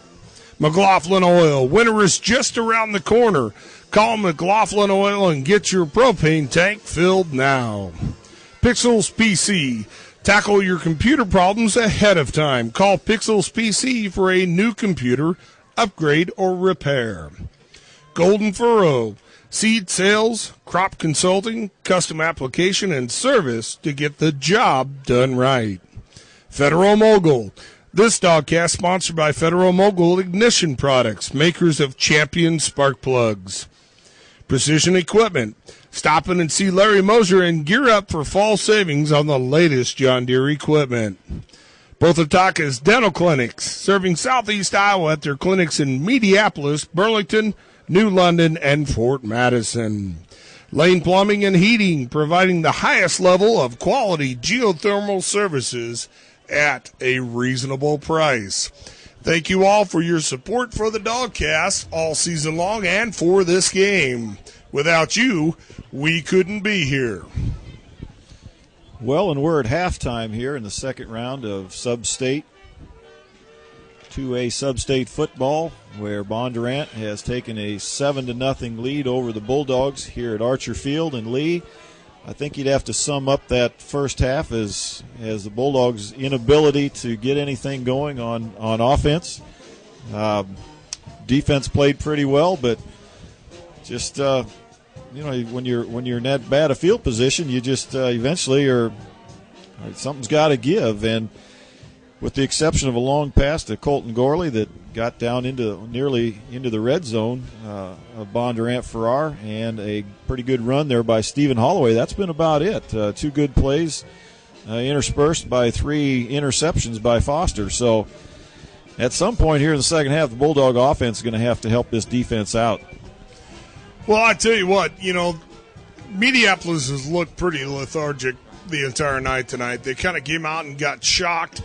They kind of looked like they were punched in the face and didn't know quite how to react. And that's not the way Borison and the crew usually handle this thing. So I know earlier in the season, Borison talked about how they needed to come out and be sharp and score early. And they kind of did that the last few games of the season. I wonder if they didn't get a little, lackadaisical, and then all of a sudden here comes Bondurant and just says, hey, boom, here we are. Now what are you going to do? Because it's only 7-0, but it's a 7-0 that Mediapolis usually does to somebody else. So I think coming out at halftime, we're going to have to see an entirely different defense and offense. The offensive line has not ruled like they have. The defensive line hasn't ruled, and the linebackers really haven't hit like they normally do. But Bondurant brings a lot of speed, and how do you hit something you can't catch? So we're really going to have to look forward to seeing what Mediapolis can do. And I think Foster's just going to have to calm down a little bit. He's had his targets. I think the excitement and the urgency has gotten to him a little bit like it did earlier in the year.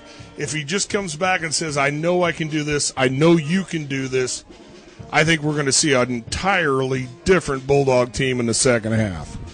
Yeah, I think so. I think the defense has played pretty well considering they've had to defend against 3 turnovers. Quite frankly, we're pretty lucky. The score is only 7-0, but I think one of the areas that Mediapolis has been successful in the previous 10 games is they're able to make the safety who plays in the middle of the field. They've been able to force him to cheat off to the right or the left to help in coverage on either Kelton Gorley or Seth Beats, who've hit some big plays down the sidelines in previous games. Well, tonight you can see that Bondurant Farrar is more than content to stay in man-to-man coverage on those fly patterns down the side and leave that safety down the middle and to cover up the middle of the field. And what that negates from the Bulldogs standpoint is that pass up the middle to Drew Massner that's been so successful, because you've got the linebackers there and you've got that safety that's staying home down the middle field. It's just not there. And in fact, I think one of those passes was picked off. But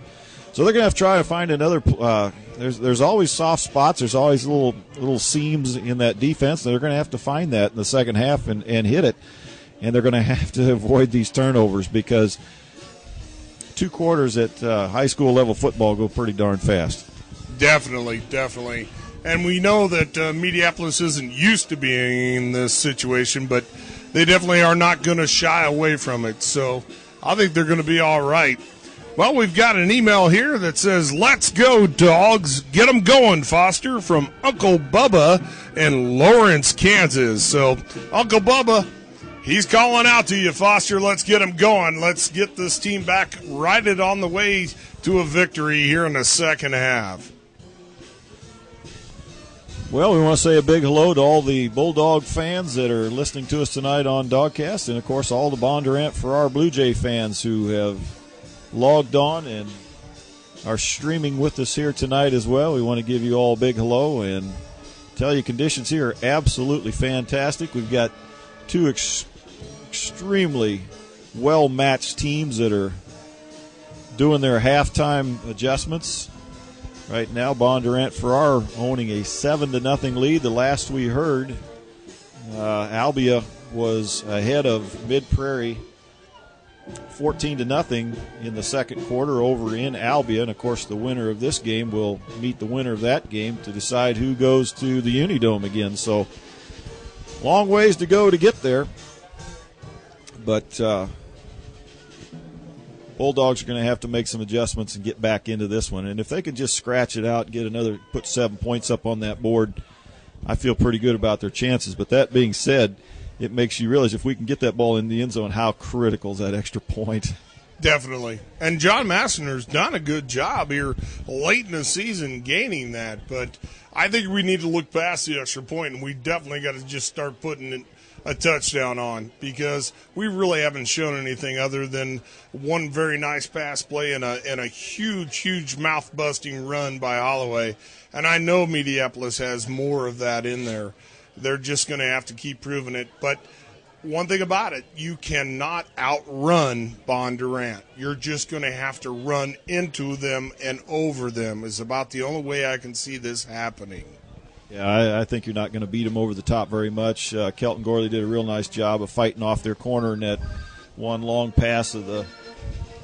But, yeah, I think you're right, Lee. Well, it's just going to come down to some more defense as well. You know, they've done a great job, but it's, learning the intricacies of what they've been able to do. And you're not going to shut down an 1,100-yard and a 1,000-yard rusher. You're just going to have to try to contain them, which, with a score of only 7-0, Bondurant, you have done that. They haven't just run rampant over us like they did against West Liberty last week, or I should say last Wednesday. But at the same time, you're really going to have to win the real estate game, so to speak, and make them punt more. Yeah, I agree with you, Lee. I don't think they're going to be able to beat them over the top very much. You're going to have to try and punch out 6-7 yards at a carry. Try and figure out some way of getting some ground game success going. And so far, Bondurant has just done a phenomenal job of stuffing that box, and there's just nothing to be had there. Buster's had a hard time turning the ball upfield and finding anything. They've been stringing him out, maybe picking up 2 or 3 yards at a time. Cole Erickson finding the going rough. The only guy that's had any success up the middle has been Holloway, and even that's a little bit tough. But I expect to see Holloway probably run the football a little bit more. I don't know if you can necessarily say in a high school game that you can just beat them down, because you just don't have that many minutes in a football game at the high school level. But it's a pretty tough team. So, well, they had to be to get to where they are now. You've got to give them kudos for that.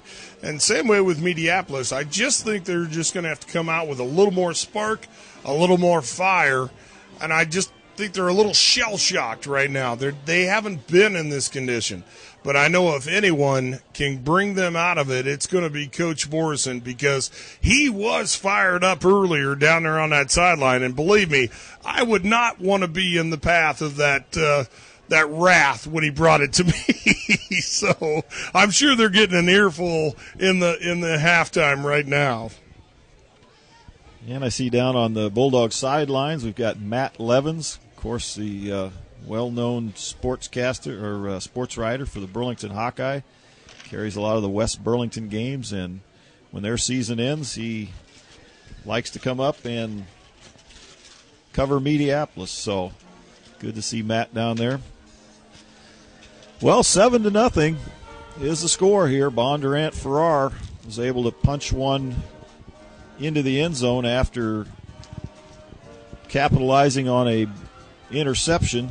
Took it back down to the 20-yard line, and were able to just run it in from there.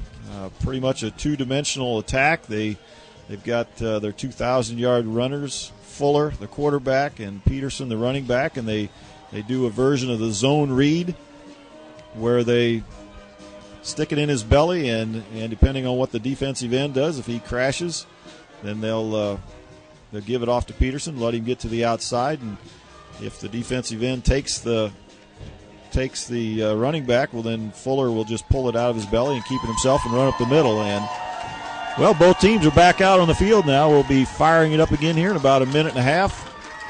7-0 Bondurant, and Bulldogs will receive, I believe, to start the second half, so that's a good thing. And Lee, it's going to be interesting to see if we can pick up on the adjustments that they make to start the second half. And, of course, it doesn't make any difference what adjustments or what your game plan was. When you throw in 3 interceptions, it has a way of fouling things up. So let's see if they can clean that up, control the clock, move the chains, get 7 points, and we would have a brand-new ball game. Well, one thing about it that I could say, knowing from experience, albeit 28 years ago, this could be it.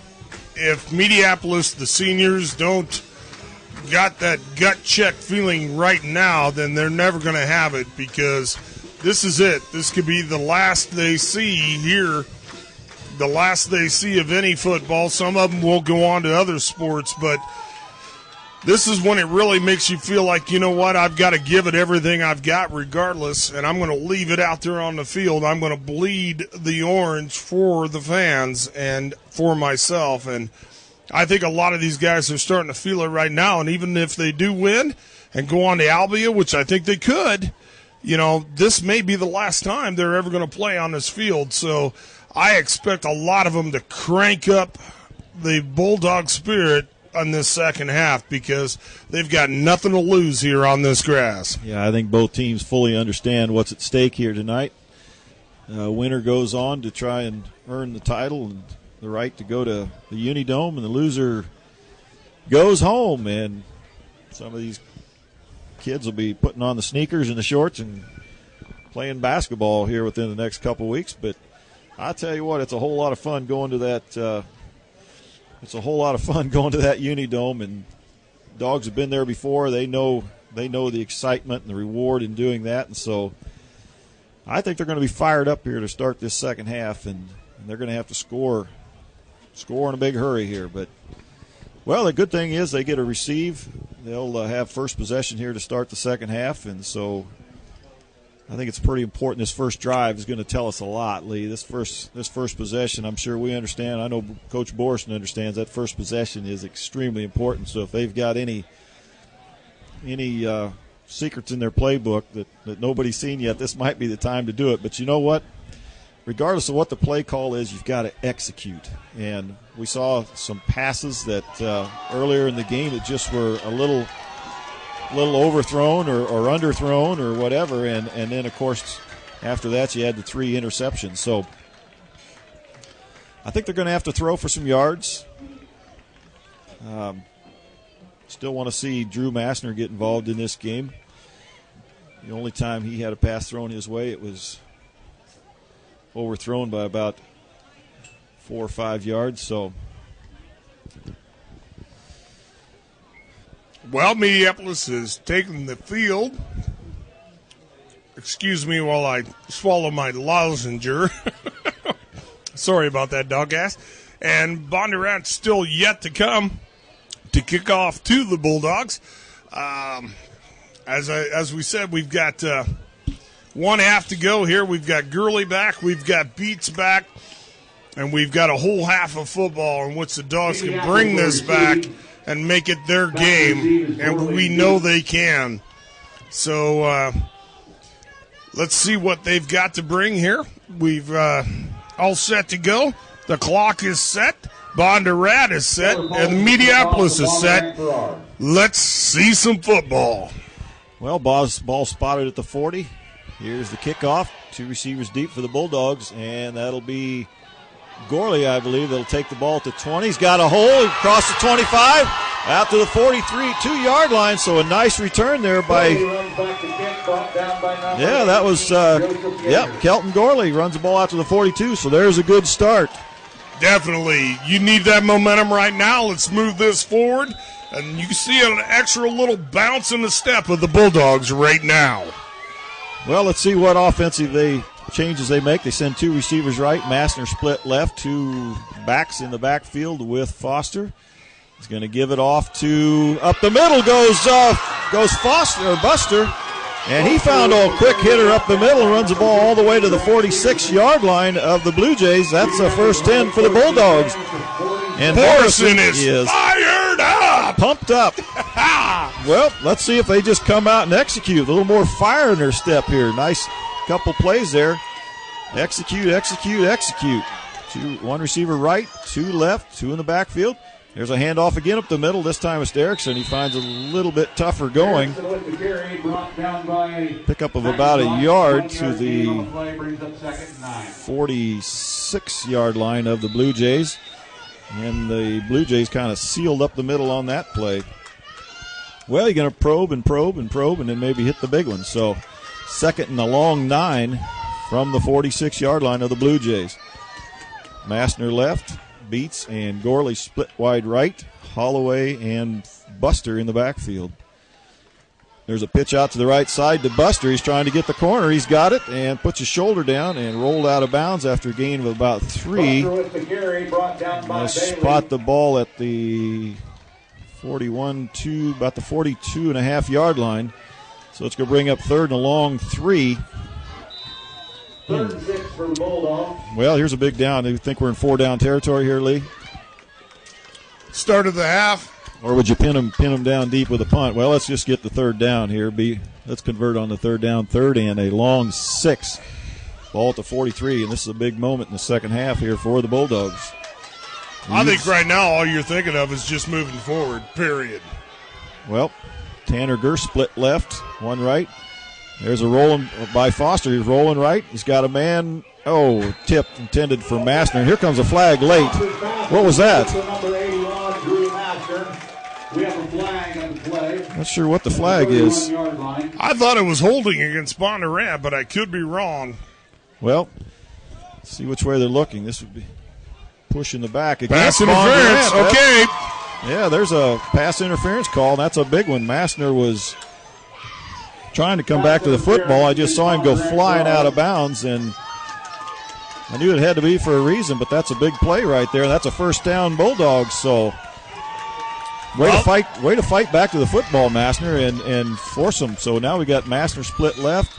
Ball spotted on the 28-yard line of Bondurant. Farrar, nice drive by the Dogs here, kept alive by the penalty. Here's a snap. Handoff up the middle to, I think that's Buster again. He picks up a couple. Buster with the carry, brought down by number 40. Bring up 2nd and 8. Ball spotted on the 26-yard line. And 2 on the play, brings up 2nd and 8. Well, you know what? You see just a little more urgency in the step of guys like Buster there. He's hitting the hole a little bit faster, and I think they realize what's at stake. I think you're starting to see that Bulldog pride start to peek its head out now. I think Foster puts a man in motion. He gives it to Holloway. He's trying to find the little room up the middle and finds it going a little bit tough and does plow his way up to the 24-yard line. And a defensive lineman getting up kind of slow for Bondurant. And Foster went over and patted him on the shoulder pads and didn't get a very kind reaction from the Bondurant lineman. Well, another big third down. 3rd and 6. Ball spotted on the 24. He probably told him, I'll be back. 4-down territory here for sure. Holloway, the lone setback. Back to passes. Foster, he's got it, avoids the rush, rolling out right. Now he's going to tuck it in, and he's going to go down for about a yard loss, or about a 6-yard loss. That was tough. Just nobody could get open. He was looking at Beats or Gorley over in the right flats, but Gorley just couldn't get separation from his defender, and eventually the pocket just collapsed, and he got run down from behind. That's a big loss there. 4th and 12. Ball spotted on the 30-yard line. But the Bulldogs will go for it down here deep. Holloway, the lone tailback, 2 trips left, 1 right. Here comes the pressure. Picked up nicely. Going deep. He's got a man out there. It's caught! Touchdown! Touchdown! Oh, beautiful passes. Josh Osborne found the soft spot in the middle of the field. Caught it at about the 2-yard line. Beautiful catch. Put his shoulder down and plowed through the defender and into the end zone. Touchdown, Bulldogs. 7-6. Jonathan Massner on for the all-important extra point. 8:10 left in the third quarter, and now that was a drive with some step in it, Lee. Definitely. Here's the snap. There's the kick. It's up and looks good. It is. Jonathan Massner comes through with the extra point. 7-7, and Borison and the coaching staff are pumped up. And so is this Mediapolis crowd. Woohoo! Mepo has scored. It's a 7-7 tie. And that's what they wanted to do to come out in this half, was come back out with some zing. I think you just need to show some fire here. And, you know, the Eads clan says, you have this, Bulldogs. We're proud of you. And are we ever? That was a great drive. No, they established dominance on the line. They were able to smash them in the mouth. They were able to make passes. That was the Bulldogs we've been waiting to see all game long right there. That sure was. And, hey, helped by a nice little pass interference pass, but you know what? That happens. It happens. You've got to force those penalties. Massner was fighting hard for the football, and the defender just knew he had him beat, so he gave him a good hard shove before the football came, and I was holding my breath hoping that wasn't some kind of hold or something out there. But, well, here's where you want to keep the momentum going in your favor. This special teams has been good all year. I think it's Foster that'll kick from his own 40. There it is. It's a low line drive. It's going to be taken by Peterson at his 20. Fumbles it. Now he tries to get the corner, and he's got some daylight out there, and he's hammered down, but not before he gets up to the 37-yard line. He had a little trouble handling that low kick. I think that actually helped him out a little bit and set up some of his blocking, because otherwise I think he would have been just hammered down. That Peterson's fast. There's no question about it. You can see why those two guys, he and Fuller, have got over 1,000 yards rushing apiece. But, well, you want to shut them down now. Definitely time for the defense to assert their dominance. Lamb, well, a little different set now. There's a handoff. Nope, pitch out wide right to Clark, I believe that is, and he's popped there by Buster. who came up, but a little bit different look there by the Blue Jays to start their first possession of the second half. They had a two-back set, and that's about the first time we've seen that the whole game, and they actually did a nice little pitch out. Picked up pretty good yards on that first down. Well, thank you, Brewer Agency, Rhodes Jewelry, and Hawkeye Pendershop, as well as Mediapolis Savings Bank for supporting our Dogcast. Well, that same set here, facing 2nd and 5 now. Ball spotted on the 42-yard line. There's a keeper by Fuller, and he's got plenty for the first down as he runs it into Bulldog territory up to the 47-yard line. And, boy, that's not what you wanted to see. You want to see that defense close down after they tied this ball game up 7-7 with an excellent drive to start the second half. But on the move. Good adjustments so far by the Blue Jays offensive coordinators. He's giving the Bulldogs a little bit different look. He's got Peterson, and here's a zone read by Fuller, and he's got some daylight. And he's got another first down all the way to the Bulldog 36-yard line before he's tracked down by Foster, who comes up from the safety position to make that hit. A little bit different look here in the second half. Lee is catching the Bulldogs off guard. They're just like maybe they haven't seen this on film, and this is almost identical to the L&M without the third back right up there. He's just riding it in until defense commits, and then he just chooses to run or end off. Here comes a blitz up the middle, and they're going to go deep, and he's got a man out there and overshot him. Intended for number 27 and covered by number 27. Yeah, intended for Duffy, and pretty good coverage out there by Drew Buster as the ball sailed out of bounds. But, you know, they took their shots, and that stretches that backfield out where they're not able to come up and support the run quite as well. But nonetheless, 2nd and 10, ball spotted at the Bulldog 36-yard line. 7-7 is the score. 6:33 left here in the third quarter. Two-back set. Fuller hands it off, and he's met immediately, and then is able to rip free from Timmerman just enough to get back to the line of scrimmage. Ethan Timmerman hit him on the blitz about 3 or 4 yards deep, just couldn't quite wrap him up, and he kept his feet and plunged ahead. But now you're looking at 3rd and 9, and Borison is getting the defense jacked up. This is a big down. 3rd and 9, ball spotted right on the Bulldog 35-yard line. 7-7 is the score here in the third quarter. Second round sub-state football. You can hear that crowd getting in it. Back to the more traditional set. There's a man in motion. Now he pulls it out. He's got a man wide open over the middle, and that's Duffy, and he's got the first down. Boy, wow. That's a momentum killer right there. Just a drag route across the middle, and caught the Bulldog secondary napping. And he put it right on the numbers, and Duffy hauled it in. He's just too good of an athlete to leave him uncovered like that. He's going to make that catch all night long. All the way down to the 17-yard line, 1st and 10. Blue Jays as they respond to the Bulldogs' opening drive. Fuller hands it off to Peterson, and keeps his feet thumped pretty good, but keeps his feet going. His forward momentum is going to give him 1, 2, 3, about 4 yards. 3.5, 4 yards, bring up 2nd and 6. Ball spotted at the 13. Well, thank you, Morning Sun Farm Implement, Mediapolis Chiropractic, Standard of Beaverdale, SG Construction, and AgroWay Partners for your support. Fuller and Peterson in the backfield. They got a one receiver right, 2 tight ends. They give it off. Fuller keeps it and runs ahead to the 6-yard line. It's going to bring up 3rd and about 3. 3rd and about 1. Oh, boy.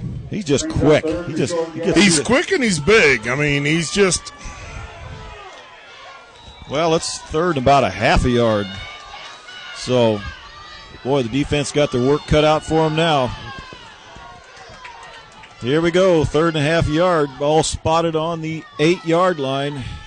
That's a keeper by Fuller. He keeps his feet and plunges all the way down to the 3-yard line. You know, one thing he does so well is even when he's in the grasp, he's able to lunge ahead for another couple yards. And at the end of the play, that's big. So 1st and 10 Blue Jays as they're knocking on the door again. 1st and goal. Ball spotted on the 3-yard line in a 7-7 ball game. Nice drive here by the Blue Jays. Fuller, he's got Peterson back there. He's going to turn and give it to him. Peterson tries to keep his feet, and they get the drive going. He's across for a touchdown. That was just pure drive right there by the offensive line. That was Bondurant owning the offensive line right there. Yeah, they're just beating us up front right now, and just like that, they're back in the lead, 13-7 after a good drive by the Bulldogs, and it's going to take a lot of fire to see if they can match that opening drive because, boy, oh boy, they made that drive look just pretty easy. Here's a snap for the extra point. It's down, it's up, it's good. 14-7, Bondurant. Just like that, they take a touchdown lead again.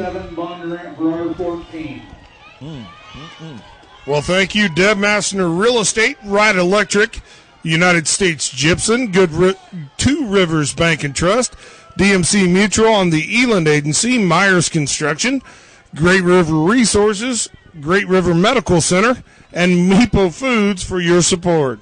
I'm getting a little tongue-tied, Bill. I'm a little flabbergasted they were able to go down there and do that. Yeah, just put a damper on a really fired-up crowd, I can tell you that. But, hey, here we go again. We still got 3 minutes and 53 seconds left in the third quarter. Just take the ball down, put it in the end zone again. Let's get this crowd back in it. 14-7 is the score. Bondurant here in second-round sub-state action. Just a pretty good football team here. I think they only lost to Albia by touchdown, 10 points maybe, something like that. If you've got an update on that Albia Mid-Prairie score, go ahead and send it to us, dogcast@mepotelco.net. They lost by 5 points, 41-36. Well, ball spotted on the 40. Bondurant be kicking off. Two receivers deep. There it's high and deep. It's going to be taken by Gorley over there at the 10, 20, 25, looking for some room and closes pretty fast. And taken down at the 27-yard line. That's where the Bulldogs will take over 1st and 10, trailing 14-7 with 3:45 left here in the third quarter. With the return.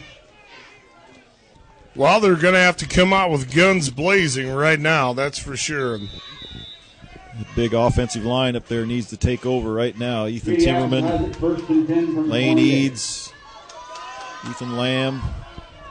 Well, two back set, two receivers left, one right. Foster in the pistol. Here comes the blitz. Gives it off to Holloway, and he spins his way up to the 32. Let's see if they give him some progress to the 32-yard line. Gain of about 4. Holloway with the carry, brought down Bring by up Bailey. 2nd and 6. Ball spotted at the 33. 4 yards is not bad on the first down. Let's see if we can keep it going. Not too bad. Massner split left, two receivers right. There's a handoff up the middle to Holloway, and he's got some room again. He's still on his feet up to the 43-yard line. Holloway running hard right up the middle, and he picks up the first down. That's smash mouth. That's what they need to do right now is establish the dominance through the center of the offensive line and just keep pounding this ball. Yeah, nice job up there by Ethan Lamb and the right guard. Who's the right guard over there? Yeah, we'll try to get that later. It might be Marshall Roop. I believe you are correct. Here's Foster. Here comes a blitz, and that's going to be a flag against Bondurant as they had the run blitz going, and that's number 35. Cole Bailey coming up there. He's been a thorn in our side all night with that blitz. He just couldn't quite put the skids on fast enough and slid into the offensive line. That's a free 5 yards, bring up 1st and 5 now. Ball spotted up at the Bulldog 48-yard line. Same formation, 2 right, 1 left. 2 back set. Foster gives it off to Holloway, puts his shoulder down, and then spins up into Blue Jay territory. Gain of about 3. Bring up 2nd and 2. Ball spotted just across midfield at the Blue Jays 49-yard line. And, that's about an extra yard on that spin by Holloway. And little things like that mean a lot in a game like this. So, same formation again. Massner split left, 2 receivers right. Erickson and Holloway in the backfield. Here comes the blitz. He Pitches it out wide to Holloway, and they had that one sniffed out. No gain for Holloway. In fact, he lost about a half yard. Boy, Dalton McLaren for the Blue Jays was all over that. He come moving in knowing that's exactly what was going to happen. Yeah, we can see that develop pretty quick up here. A little easier than they can down there. They had the run blitz coming from the outside, and we pitched right into the run blitz, and just nothing there. That brings up what was a promising series right there. Suddenly makes a little bit of a tough 3rd and 3. Ball spotted at the 49-yard line. Triangle set for the Dogs. Three in the backfield. One receiver split right, tight end left. And Foster rolls out left. Now he's going to slip and go down. There's a flag to boot, and I'm not sure who it's going to be on. But it's against the Bulldogs. They're going to decline that one. When the lug nuts come off, Bill, the wheels start falling. Foster just rolled out right. He was looking to do a little pass down the right side. Somebody jumped off sides. Penalty is declined because Foster slipped down back at the 43-yard line, and that'll bring the punting unit on. That's not the way you want to respond to that last drive. That was just a inability to execute. So we got 4th and 11. Bulldogs will punt. Ball spotted on their own 42-yard line. Bondurant will send 2 receivers back at about their own 25-yard line. So there's the snap. There's the punt. Pretty good kick. It's going to be fielded by Peterson, and that's going to be a flag as Josh Osborne hit Peterson before the ball got to Osborne, and suddenly the discipline is, just an aggressive play there by Josh Osborne. He hit Peterson. I think Peterson, I'm not sure if he was signaling for the fair catch or not, but it's going to be excellent field position to start this drive for the Blue Jays. Flags are down at the 30-yard line.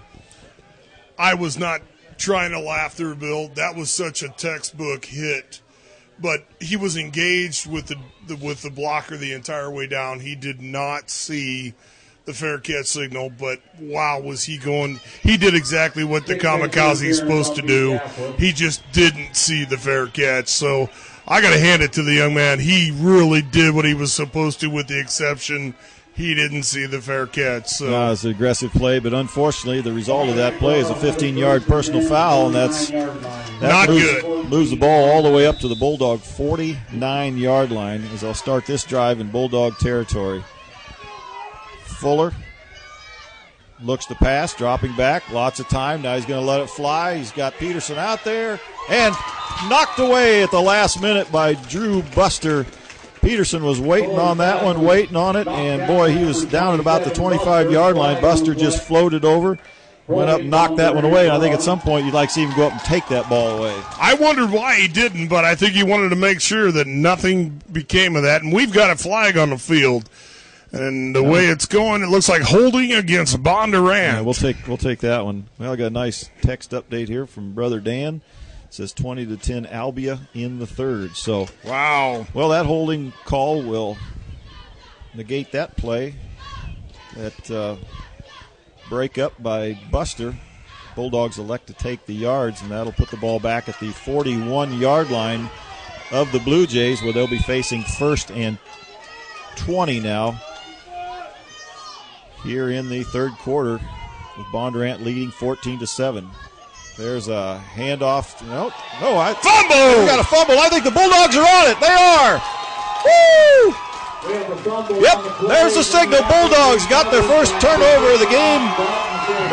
It was just one of those zone read plays, and Zalton Shadle's able to corral the loose ball up. Fuller just rolled out left looking to do the zone read. Somehow the ball got knocked away, went bounding away, and the Dogs, Dalton Shadle jumped all over that one. The Bulldogs take over 1st and 10 at the Blue Jay 43-yard line. So now's the time to do something with 25 seconds left here. Let's put some points on the board. Let's take that last series of downs and put it in the rear view mirror and move forward. Massner left, 2 receivers right. Holloway and Erickson in the backfield with Foster. There's a handoff straight up the middle to Erickson. He keeps his feet going and drives up to the 39-yard line, so a nice first down pickup by Cole Erickson as he finds a little room over that right side. Now he'll come off to the sidelines. The Bulldogs will bring in another one of those talented running backs. What do we got? End of the quarter. End of the third quarter. Well, one more quarter to go, folks. 14-7 Bondurant, but the Bulldogs are on the move. When play resumes in the fourth quarter, they'll be looking at 2nd and 6. Ball spotted on the Blue Jay 40-yard line. So this would be a good time, Lee. Definitely. Well, we'd like to thank Osborne Plumbing, MTC Technologies, Mediapolis Boosters, Main Street Tire, McLaughlin Oil, Pixels PC, Golden Furrow, Federal Mogul, Precision Equipment, Pothotakis Dental Clinics, and Lane Plumbing and Heating for supporting our dogcast tonight, which is turning out to be quite the ball game here at Archer Field. Well, what do you do, Bill? Do you just keep smash-mouthing, or do you take your shots downfield? Well, I think you got to dance with the guy that brung you. And we've been pretty balanced all the way up to this point in the season. So they've been having some success with Holloway in particular running the ball over between the tackles. But right now the Bulldogs go into a spread offense. Wow. Holloway spread out right. Naked backfield for Foster. Now he puts Holloway in motion, but he's looking to pass. Nobody there. He's got a man over the middle. Oh, knocked away just at the last second of Seth Beats. Not able to haul that one in down at the 15-yard line. Foster's pass was Foster did a nice job of avoiding the rush and just kept buying time. Finally was able to get Beats to clear, but boy, his man closed quick and gave him a lick just as he got his hands on the ball, and he wasn't able to corral that one in. So 3rd and 6 now for the Bulldogs. Ball spotted on the 40-yard line of Bondurant. 2-back set. Foster gives it off to Erickson, and he's on his feet, and he's running up trying to get to that first down marker. He will you know what? He got it. Woo! That was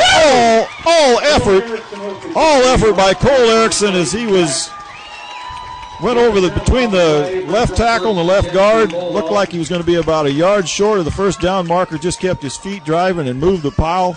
First down Bulldogs, and that's the kind of effort you need to win. Yes, this is football it. Games. Ball spotted on the Blue Jay 31-yard line. 11:30 left in the fourth quarter. 2-back set. 1 receiver left, 1 right. There's a rollout right is Foster. He's got a man out there. It's Kelton Gorley.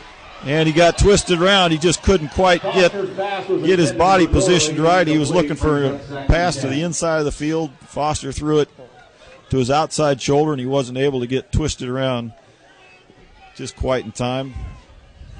Yeah, I'm not exactly sure that Jake Gable didn't get away with one there for Bondurant. Yeah, he might have, but you can see they're satisfied with man-on-man coverage, and that makes the going tough up the middle of the field. But, well, that's 2nd and 10. Ball spotted on the 31. Massner split right, 2 receivers left. Holloway and Erickson in the backfield with Foster. Here comes the run blitz. There goes balls to Holloway, and he just leaps over the pile and dives down to the 26-yard line. Well, that jump got him 2 or 3 extra yards, but, boy, I'd like to see him keep his feet because we need more than 2 or 3 right now because that brings up a 3rd and 4. Ball spotted at the 26-yard line, but I got to believe we're in 4-down territory here, Lee. Oh, definitely. You can't turn your back on this. You've got to go for it all the way. Holloway and Buster in the backfield now. Massner split left. Beats and Gorley split right. Here comes the blitz. Handoff goes to Buster, who keeps his feet. And I think he's got the first down. He does. Up to the... Boy, there was effort by Buster. He was about 3 inches off the ground, and he was just crab crawling, but not letting his knee touch the ground. And that extra effort gave him a first down. Ball spot at the 19-yard line. So the Bulldogs are in the red zone of the Blue Jays. And it would be now or never. 10:22 left in the ball game, trailing 14-7 against the Bondurant Blue Jays.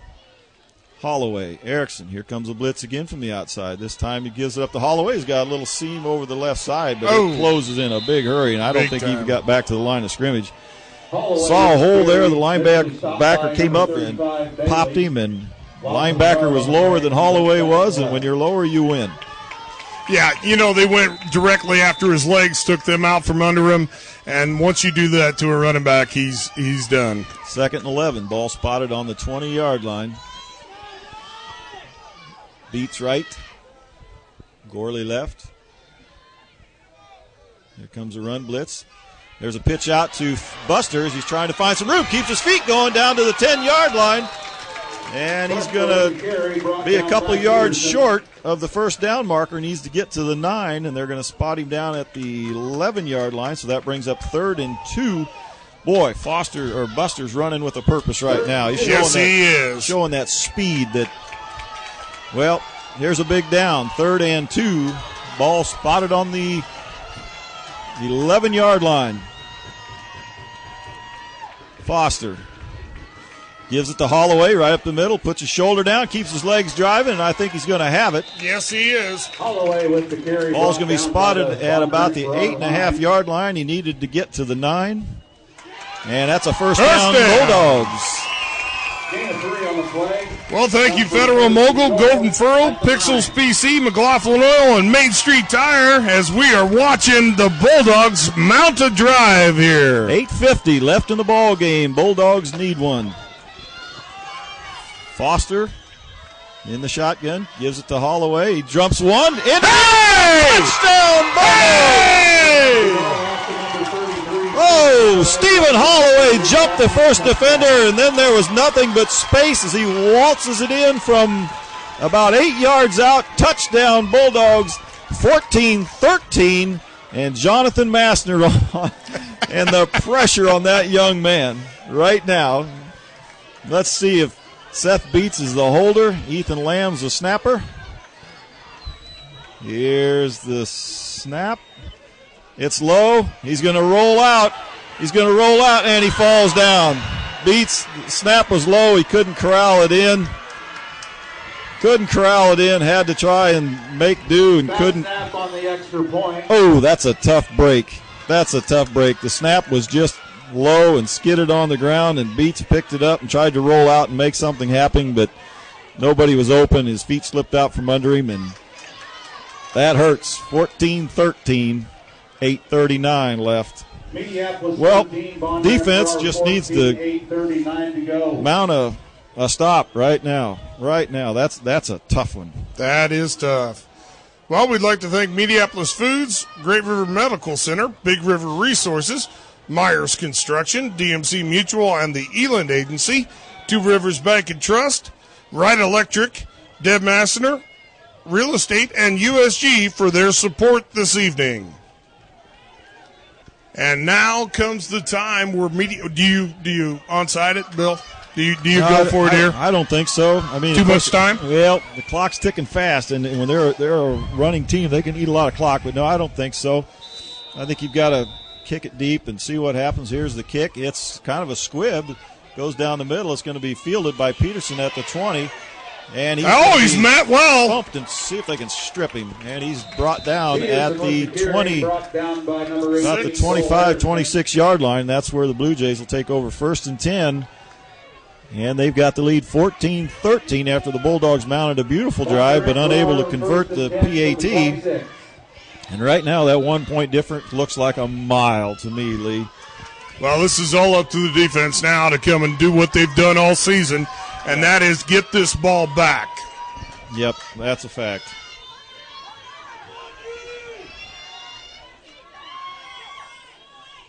The fake handoff, the quarterback drops back to pass. Turn on the ball and overthrown. The intended receiver was number 20. That's Clark.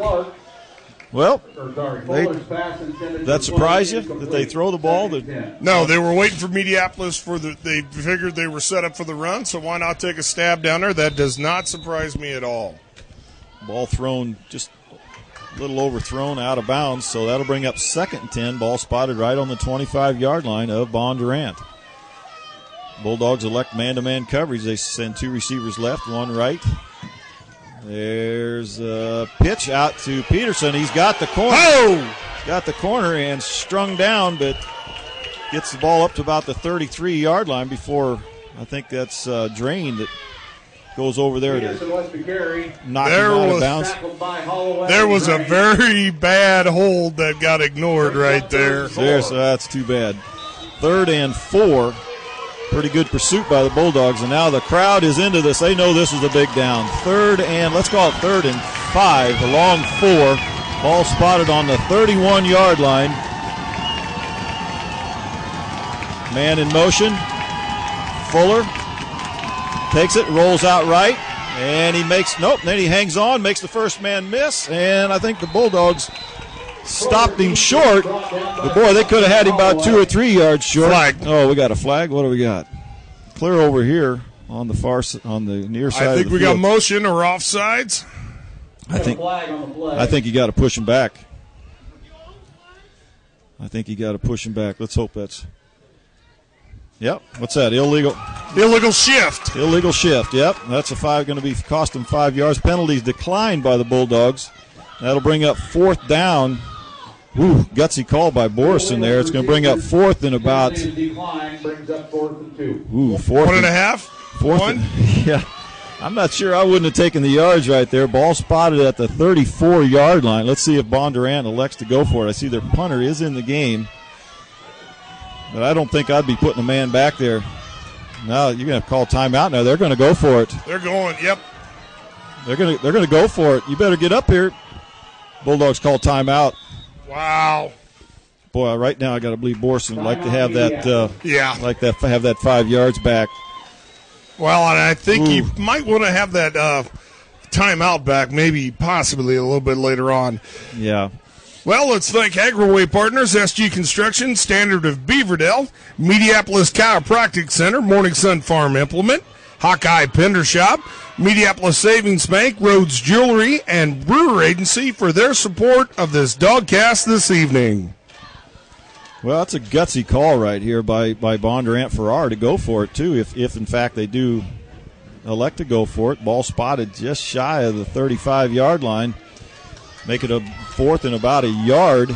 And it looks to me like they are going to go for it.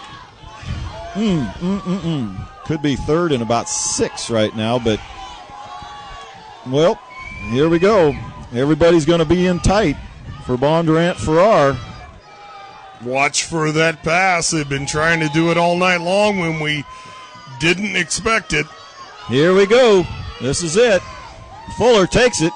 He's going to keep it, and I don't think he's going to get it. No, he's not. I don't believe he got it. Fuller elected to keep the ball, pulled it out of the belly of Peterson, and sure enough, he's going to be I don't think he even got back to the line of scrimmage. Braden Crew was the man.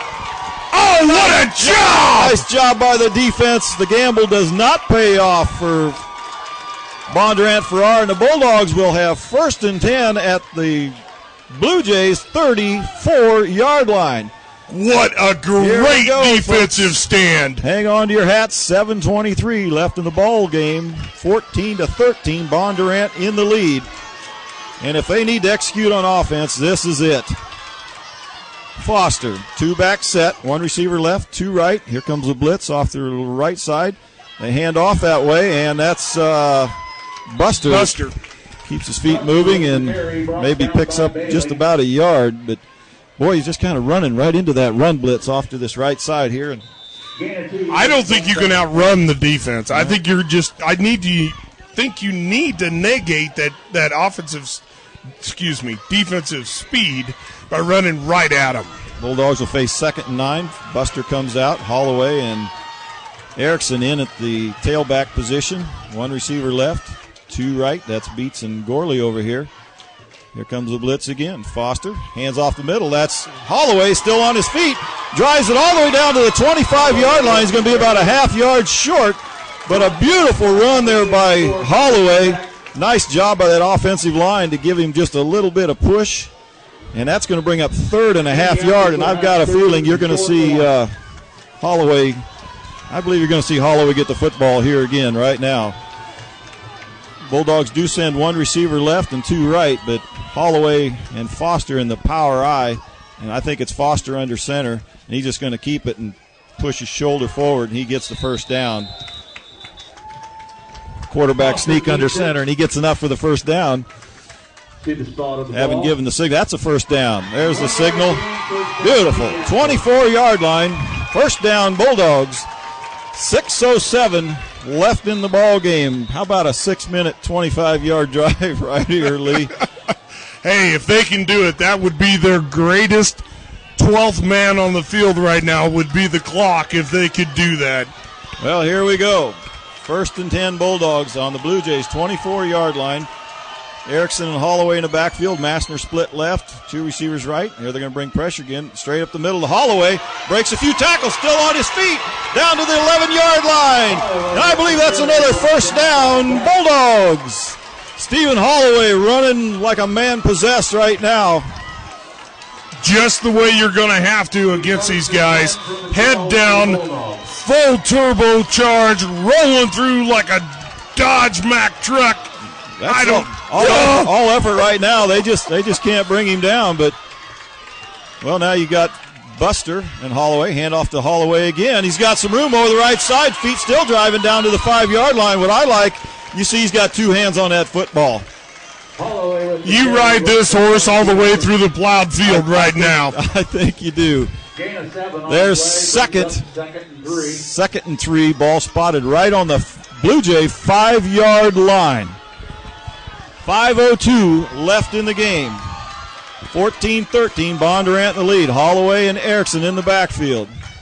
Here comes the blitz. Hand off to Holloway, and this time he gets hit right at the line of scrimmage, and looks like they're giving about 1.5 yards on his momentum. Bring up second and about a long yard. Well, they knew who was going to get the football there, and they run blitz right to the middle of the field and guessed right, and Holloway's still able to get about 1.5 yards.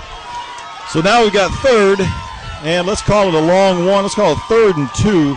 2 very big downs right here, Lee. This is all about who wants it more. Who wants it? Holloway and Buster in the backfield. I think it's going to be handoff there. They give it to Buster, and he tried to sneak his way in there, and I think he got a first down. He did. Ball spotted. Nice quick hitter by Foster or Buster there as they try and fool him, and you knew they were keying on Holloway. That's a 1st and 10 Bulldog, 1st and goal Bulldogs. Ball spotted on the 1-yard line. Here we go. Listen to this crowd. Erickson and Holloway in the backfield. Beats right, Gorley right, Massner left. Handoff Holloway, leaps the pile, and we've got a flag. It looks to me like there's motion. It's motion against the Bulldogs. That's a killer. Not what you want out of the Bulldogs right now. No, Holloway, I think he made it into the end zone. He leaped over the pile for a touchdown, but that one's coming back. And the back judge threw that one. I'm not sure who jumped, but well, here we go again. It's still first and goal from the 6. Very, very, very doable. I think Bulldogs just not going to risk throwing anything in the air. Bondurant knows there's a snap. Goes to Buster. He's trying to get inside. Puts a shoulder. Yeah! Touchdown, Buster! Woo! He outran the fastest defense we've seen all year. The snap was low. Good job by Foster to corral it. Got the pitch out to Buster. And Borson wants that extra point back. Buster strung the play out to the left, stopped, put his head down, just drove forward and got the 6 yards for the touchdown, and now we've got another flag. What the heck is this? They're calling something against the Bulldogs. They're calling too many men on the field, and Borson was trying to call a timeout. Oh, boy, the ref's not buying it. Boy, Borson is not happy. Yeah, well, they're getting us for too many men on the field. Right now, I've got this back judge. He's got something in his craw for Mediapolis. 2 flags in a row by that guy. 1, 2, 3, 4, 5, 6, 7, 8, 9, 10, 11 guys on the field now. Is that what they got? Too many men on the field? Substitution infraction. Replay the extra point. I'm not sure. I didn't get to see it, but I thought that's what he was calling as they went to the line. We've got 19-14 Bulldogs, 3:33 left, and they're going to try for two. You've got to. Holloway's the lone setback. Back to pass. Oh, he's got a man over the middle. I think he caught it. Touchdown, Master! Nice job bringing it in. 2 points. There we go. Little drag play over the middle to the tight end, Drew Master. Watch that back, Judge. The ball was low. Master had to go. And Borson is on fire! Master had to go to the turf to corral it. He slid down, caught it just off the top of the grass for the 2-point extra conversion, and Borson's over there now talking. He still wants an explanation of what that was. He is. He's not happy. You know what? That's good coaching right there. You got to get in his face, because whatever he's got against you, it needs to stop right now. Bulldogs lead 21-14. 3:33 left in the ball game of the second round sub-state action. I'm shaking. Come on, defense. Boy, here's where you need some phenomenal special teams play. Borson got his explanation. I don't know that doesn't look like he's too happy with it, but he got his point across nonetheless. Well, here's where you need sure tackling and everybody stay in their lanes. 21-14 Bulldogs, 3:33 left in the ball game. We've talked about it all year that the kicking team's done a great job defensively. Now's not a time to break down. No, it's not. Here's the kick. Foster from his own 40. It's a squib kick going down the middle. It's taken short by the up man. He's got a little, boy, that was not a good time for a short kick, but Bailey brought the ball up to the 44-yard line of Bondurant, so they've got good field position to start this fourth quarter drive. 3:27 left, and the defense needs to do it again right now, but good field position for Bondurant. This would be a perfect time for Foster to come up with one of those miracle interceptions he's done all year long. Sure would. Well, here we go. Fuller takes a snap. He's going to go long. He's got a man out there. He's going to overthrow Clark, though. That surprises me. They threw that Buster back on coverage, and he had the man open. Need a little bit tighter coverage, but Clark just didn't look like he was. Never had a chance for that. Was overthrown by about 3 yards. That'll bring up 2nd and 10. Ball spotted on the 44-yard line of the Blue Jays. But, you know, that does loosen things up. And, boy, now the middle linebackers got to play tough. Everybody's got to shadow their man and make sure they make contact. Fuller looking to pass again. He's going over the middle, and he's got Bailey this time. Actually, looks – yeah, they're going to – boy, that's that same play. That's a 1st and 10 completed up the middle of the field to the – Lamb came up with the ball thinking he had a fumble. For the 40 at the 45-yard line of the Bulldogs. That was that play they had success on earlier, and, boy, you're going to have to remember that. That's Duffy. Duffy just kind of drags across the middle and finds that soft spot between the linebackers and the cornerback. Here we go, 1st and 10, ball on the Bulldog 45. Fuller back to pass again. Now he's going deep. He's got there's a flag. He dropped the ball, but I think it's going to be pass interference on Cole Erickson, and I don't know that I believe that call. I don't buy it. Boy, we could see that all the way up here. There was just nothing.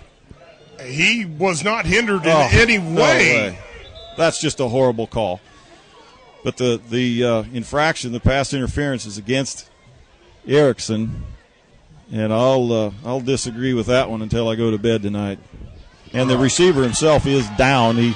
Ball wasn't even hardly catchable. He went to the turf trying to catch it, and he's down right now. But, boy, there's a gift. There's a gift right there. But defense has got to step up now. Ball will be spotted at the Bulldog 29-yard line. That was Jared Clark that tried to catch that pass. 2:58 left in the ball game. Bulldogs up by a touchdown, 21-14.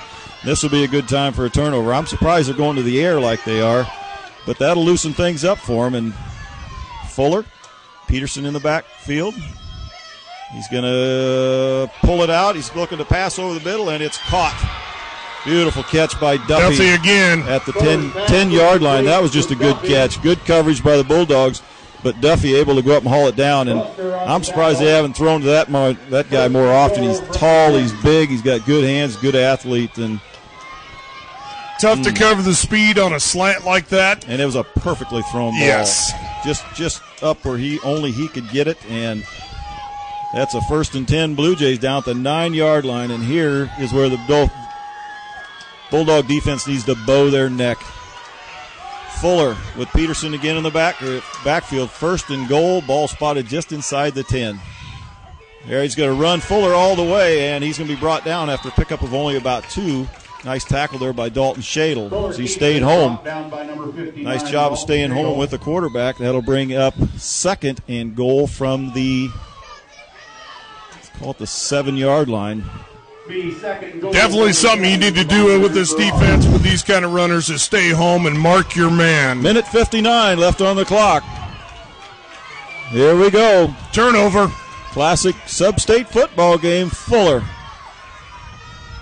rolls out right. There's the pitch to Peterson, and they cover up pretty good, but like the ball maybe gain of about a yard to the 6. It's going to bring up 3rd and goal from the 6-yard line. Bulldogs from the Bulldogs 6-yard line. 2 more plays, Lee. Just 2 more plays. This is where your defense needs to really be staunch here and just smack them right in the mouth with everything they got. You got to watch Bailey out here. He's man-on-man coverage with Foster. Watch that Buster. Slant. Back to pass. He's going that way, and he throws it into the dirt. Bad pass by Fuller as he threw it behind Bailey, and that's exactly what they were doing. They were doing that little slant in front of Buster. And I think if that ball would have been thrown well, it would have been 6, but he threw it about 3 yards behind him and in the dirt. And here we go, Lee. 4th and goal from the 6. This is for all the Scooby snacks in the whole mystery van right now. This is it. Strap it in, folks. Timeout. Blue Jays. Folks. Wow. Everybody that's listening, both in Bondurant and here around in Mediapolis, boy, we cannot explain the electricity right now in this game. This has been fantastic. This is Iowa playoff football. This is what we've waited all year for. Wow, the electricity is just amazing right now. 21-14 Bulldogs. Minute 12 left on the clock. 4th and goal at the Bulldogs 6-yard line for the Blue Jays when we resume time here. It doesn't get any bigger than this. This is what you play for all year long. This is what you put all your faith, all your hard work, your sweat. Up front, you got Adam Drain, Ethan Lamb, and Braden Crew. Those would be the 3 big boys up front trying to get penetration to blow this play up. And here we go. Here we go, folks. Hold on tight. 4th and goal from the 6. If you're not on the edge of your seat, you should be. Fuller in the shotgun. And he's going to call another timeout. Didn't like what he saw. So do the Bulldogs make another change? Well, Lee, do you stunt here? Do you bring somebody? I definitely don't bring. I don't bring Buster. He's got one-on-one coverage with Bailey. I don't know. I guess I'm all right with that. No, you do. You do something you haven't done all night long, and they haven't blitzed all night long. Well, you know what? You've got to be okay down this deep with man-on-man coverage because you've got to be able to stop that run and stuff that middle. But I say you do something they haven't seen all night. You bring them. You bring 2 of them, and you just smack them right in the mouth. That's what I would do right now. But then again, I'm not a coach. Here we go again. Fuller's got Peterson, the running back, 2,000-yard rushers in the back. Out left, you got Clark and Bailey on man-to-man coverage. To the long side of the field, this could be a perfect opportunity for a cross slant. It's critical this right dog out here contains. Fuller looks to pass. Here comes the rush. He's going to eat it, throws it, and touchdown. Touchdown. Fuller was able to avoid the pressure, found number 7, the receiver that hadn't caught too many tonight, found him just slanting inside the end zone, and they put it right on the numbers. Touchdown. Well, it's not over yet. 21-20. And it looks like they're going to try the extra point. Now the pressure's on them. You got to defend this for 2, though. You've got to keep that in the back of your mind. Yeah, you do. I'm sure Bondurant would be fine. Oh, the Bulldogs jumped. Who was that over there? 85. That was Drain. Drain jumped from the right side. That's going to make it halfway to the goal line. Does that change their mind? Do they go for 2? They haven't had trouble gaining that much all night long. Boy, ball spotted right about the 1.5-yard line, and they've got some new personnel coming in. I think they're going to go for 2. They're going for 2, guys. They're going for the Scooby Snacks. They're going for the win right here. That was a tough penalty right there. Ball spotted at the 1.5-yard line. Defense can still do it. If anybody at any time on that defense is going to step up, right now is going to have to be the one gut check time you do it. You're that defense. You've got to get low. You've got to plug the gaps. That penalty, and we've got another timeout. Bulldogs call timeout. They're not going to let this one go quietly into the night. You've got to. You got to prepare for everything you can. They've got that quick slant that they've shown. They've got that quarterback keeper. What do you do? Boy, you've just got to be disciplined. Play your man. Hat on hat. Hat on hat. Get penetration, and they've done it before. They've had a couple stops here earlier tonight. Ball spotted at the 1.5-yard line. 21-20 Bulldogs. Blue Jays apparently going for 2 after the penalty on the Bulldogs moved the ball halfway to the goal line. They were going to go for the extra point to tie. Now they're going for 2 to win. Bulldogs going to try and stuff them right here. Everybody's on the edge of their seat. Everybody standing here in the stands. It's getting to be about that time. It's going to be this Fuller, is it. Fuller in the shotgun. He's got Peterson in the eye. Here's the snap. Handoff to Peterson. He's in. Touchdown or the 2 points. Peterson just took the power handoff over the right side. And he gets in for 2. We've got a 22-21 ball game with 1:07 left. And Bondurant Farrar is pumped over there. They are really rocking. Oh, boy. Well, let's do it. 1:07. Electric time right now. 22-21, Bondurant Farrar in the lead after a successful touchdown drive and the 2-point conversion. Kelton Gurley has had a nice run back before. Kelton Gorley and Seth Beats back deep. Are they going to kick it deep? Nope, looks like they're going to do a squib. These up guys better be ready. I don't think they're going to kick us deep, give us a chance for a return. Yep, squib kick. It's going to be taken right there by Foster as he slammed down at the 35-yard line. Osborne, rather. Pretty good.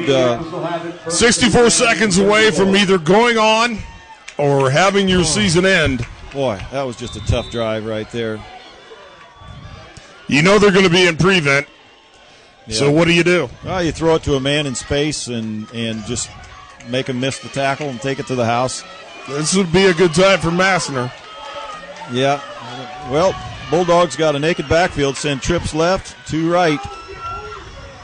Foster back to pass. Looking. Now he's got trouble. He's going to tuck it down. He could try to get out of bounds, and nice job as he runs it up to the 45-yard line. And speaking of Massner, what a block did he just lay on number 35? Massner laid that block. Woo. Cole Bailey just took a shot from number 81, Drew Massner. And that's not a guy you want to take a shot from. He's getting to his feet now. Well, good field position for the Bulldogs that they're up at their own 45-yard line. They've got 57 seconds left to get that ball. How would you like to have a field goal kicker right now that could kick about a 48-yard field goal? Like Mid-Prairie? Yeah, like Mid-Prairie. And by the way, my last text showed Mid-Prairie getting beat pretty handily by Albia. So, wow.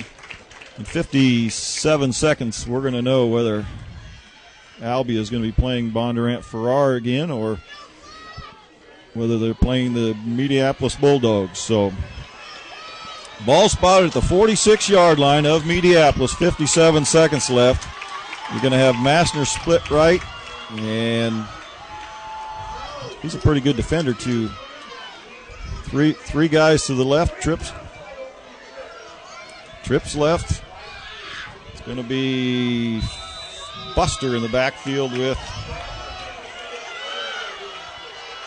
Here's the snap. Foster looking to pass. He's got a man over the middle and, knocked away and almost picked off. Right through the hands of Isaac Beats, who caught that touchdown pass on that last drive. And that young man there could have had himself a pretty exciting night with one grab right there. Boy, Foster dodged a bullet there. Whew.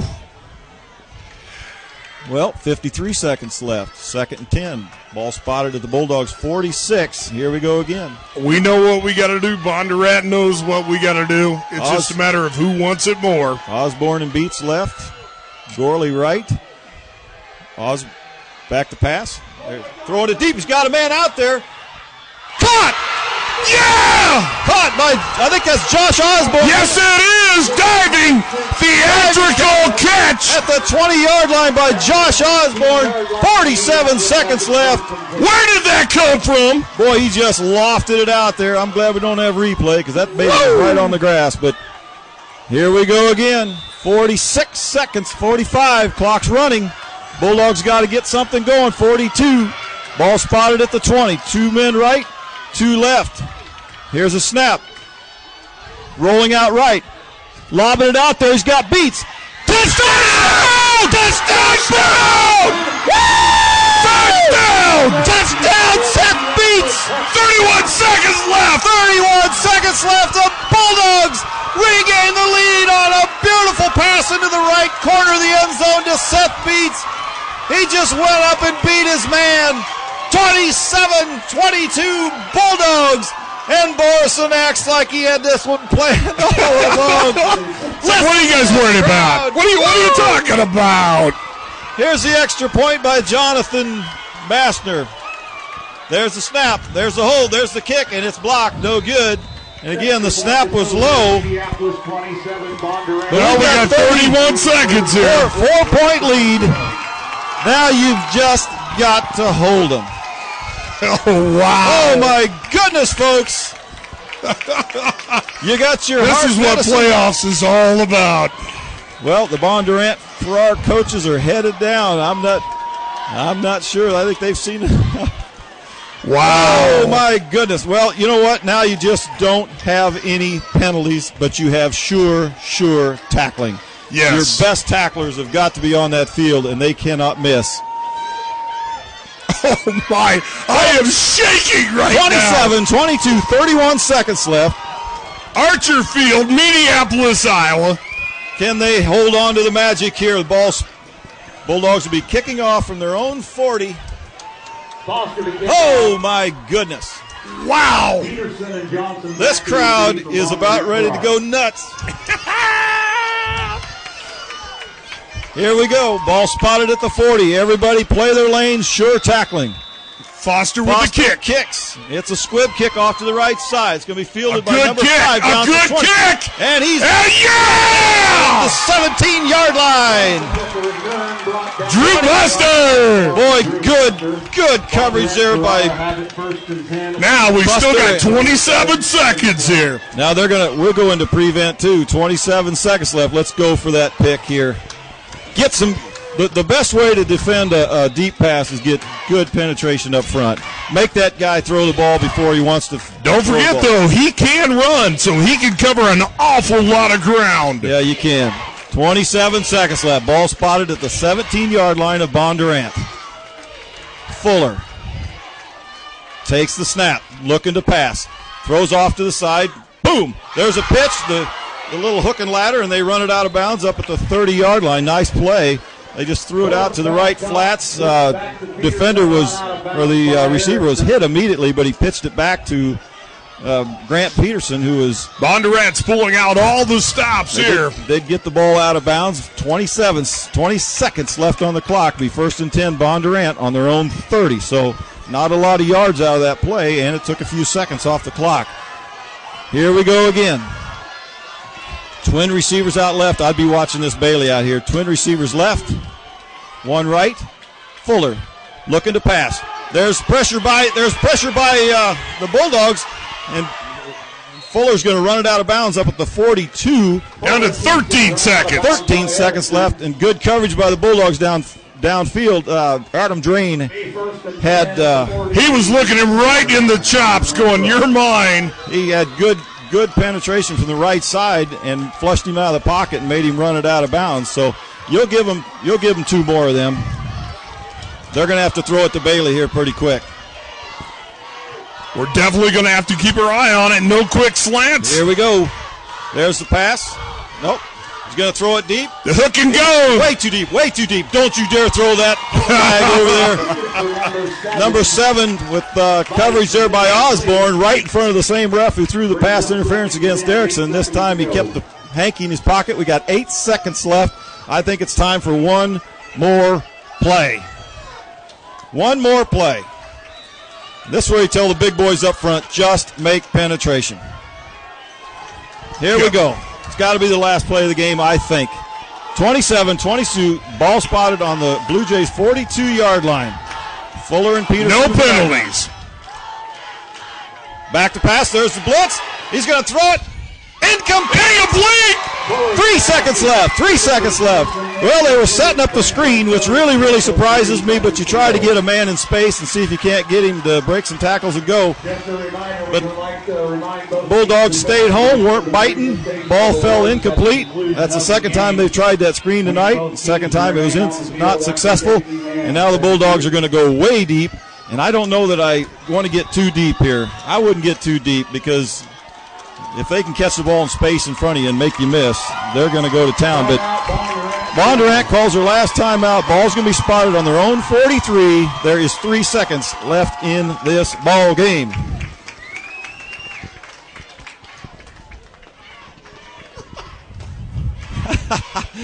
Sorry, we're reading an email right now, and I'm thinking the same thing. Leave it to Big Dave Mueller down there in North Texas. Wow, what a game. I was expecting you two to break into the Do You Believe in Miracles call. Do you believe in miracles? Do you believe in miracles? Well, here's the setup, folks. They're going to send Foster and Osborne back deep in the prevent, along with Seth Beats and Drew Buster. Yep. And then you've got 3 linemen. And 4 5. You got Drain, Lamb, and Masner up front, along with Dalton Shadle, Holloway. Looks like Braden Crew back. They're going to send quads left, 1 right. Here's a Hail Mary. This is for all of it. There's the pass. It's going to be knocked. Actually, I think it was caught. But the time is over. It's over. The ball was tipped by the Bulldogs, went up in the air. Clark caught the ball, but he had to dive into the ground to catch it. He caught the ball at the 20-yard line, but the clock expires, and the Bulldogs win a miracle 27-22. And that is one crushed Bondurant for our football team over there, who just 57 seconds ago thought they had this one in the bag, and I got to believe I thought they did too. What a ball game. What a ball game. I'm speechless, and you know that doesn't happen often. Well, I tell you, some real nice congratulations going on in the middle of that field. Kudos to Bondurant Farrar for their sportsmanship. They're giving credit where credit was due, and they know a good ball game when they see it. Just a reminder for there goes Borison, the head coach. Head coach for the Bondurant, talking in the middle of the field. Wow. Hey, that's a couple classy teams right there. They act like they just had a picnic together. They're shaking hands, patting each other on the helmets. That's a broken-hearted team right there.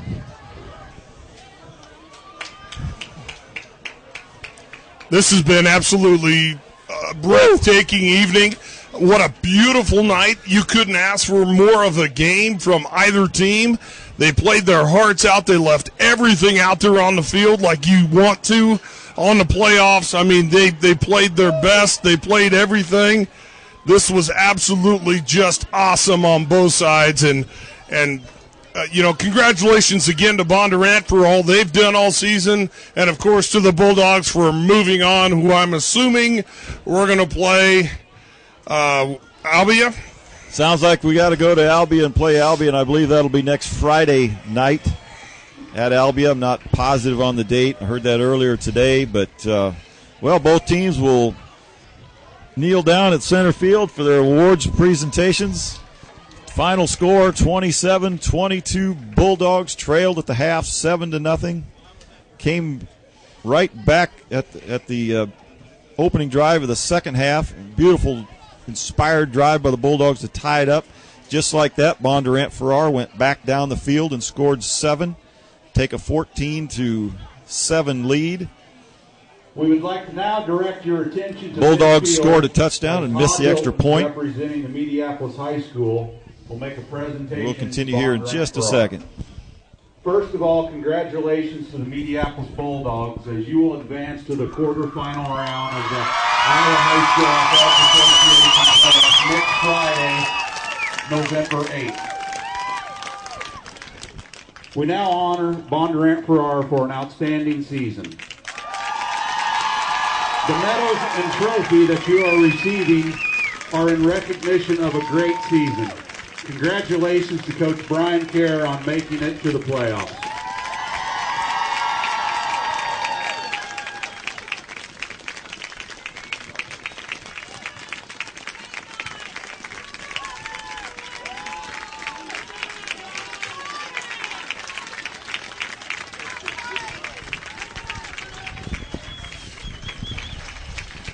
Fans, we have appreciated your attendance tonight and your support and enthusiasm for your team this evening and being our guest. Please use your best judgment as you return home and have a safe journey and a good evening. Yes, sir. Randy Massner from Valpo, Indiana says, unbelievable game. Randy, I couldn't agree with you more. Absolutely unbelievable. I think it might be the best football game I've ever seen at the high school level. And that was 2 quality football teams out there. It was absolutely fantastic, and yes, it was quality football from whistle to whistle, and all kinds of things we didn't think we'd see. The running team threw a lot of passes that almost took us out, and coming back against a very quick and agile defense that pretty much had us stumped most of the night, and we were able to come back and in just absolutely amazing fashion score. So, well, let's try to recap that, Lee. The Bulldogs scored a touchdown but missed the extra point to trail 14-13, and then they went up with the touchdown and got the 2-point conversion. So they led 21-14. Albia went back down the field, scored to trail Bondurant, 21-20. We're electing to go for the extra point. Mediapolis jumped off sides, moved the ball halfway to the goal, so they changed plans to go for 2 with a 64 seconds left in the game. We're successful.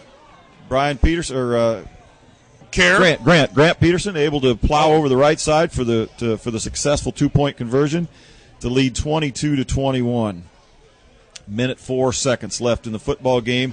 Bulldogs, just a miracle drive, take it down the field.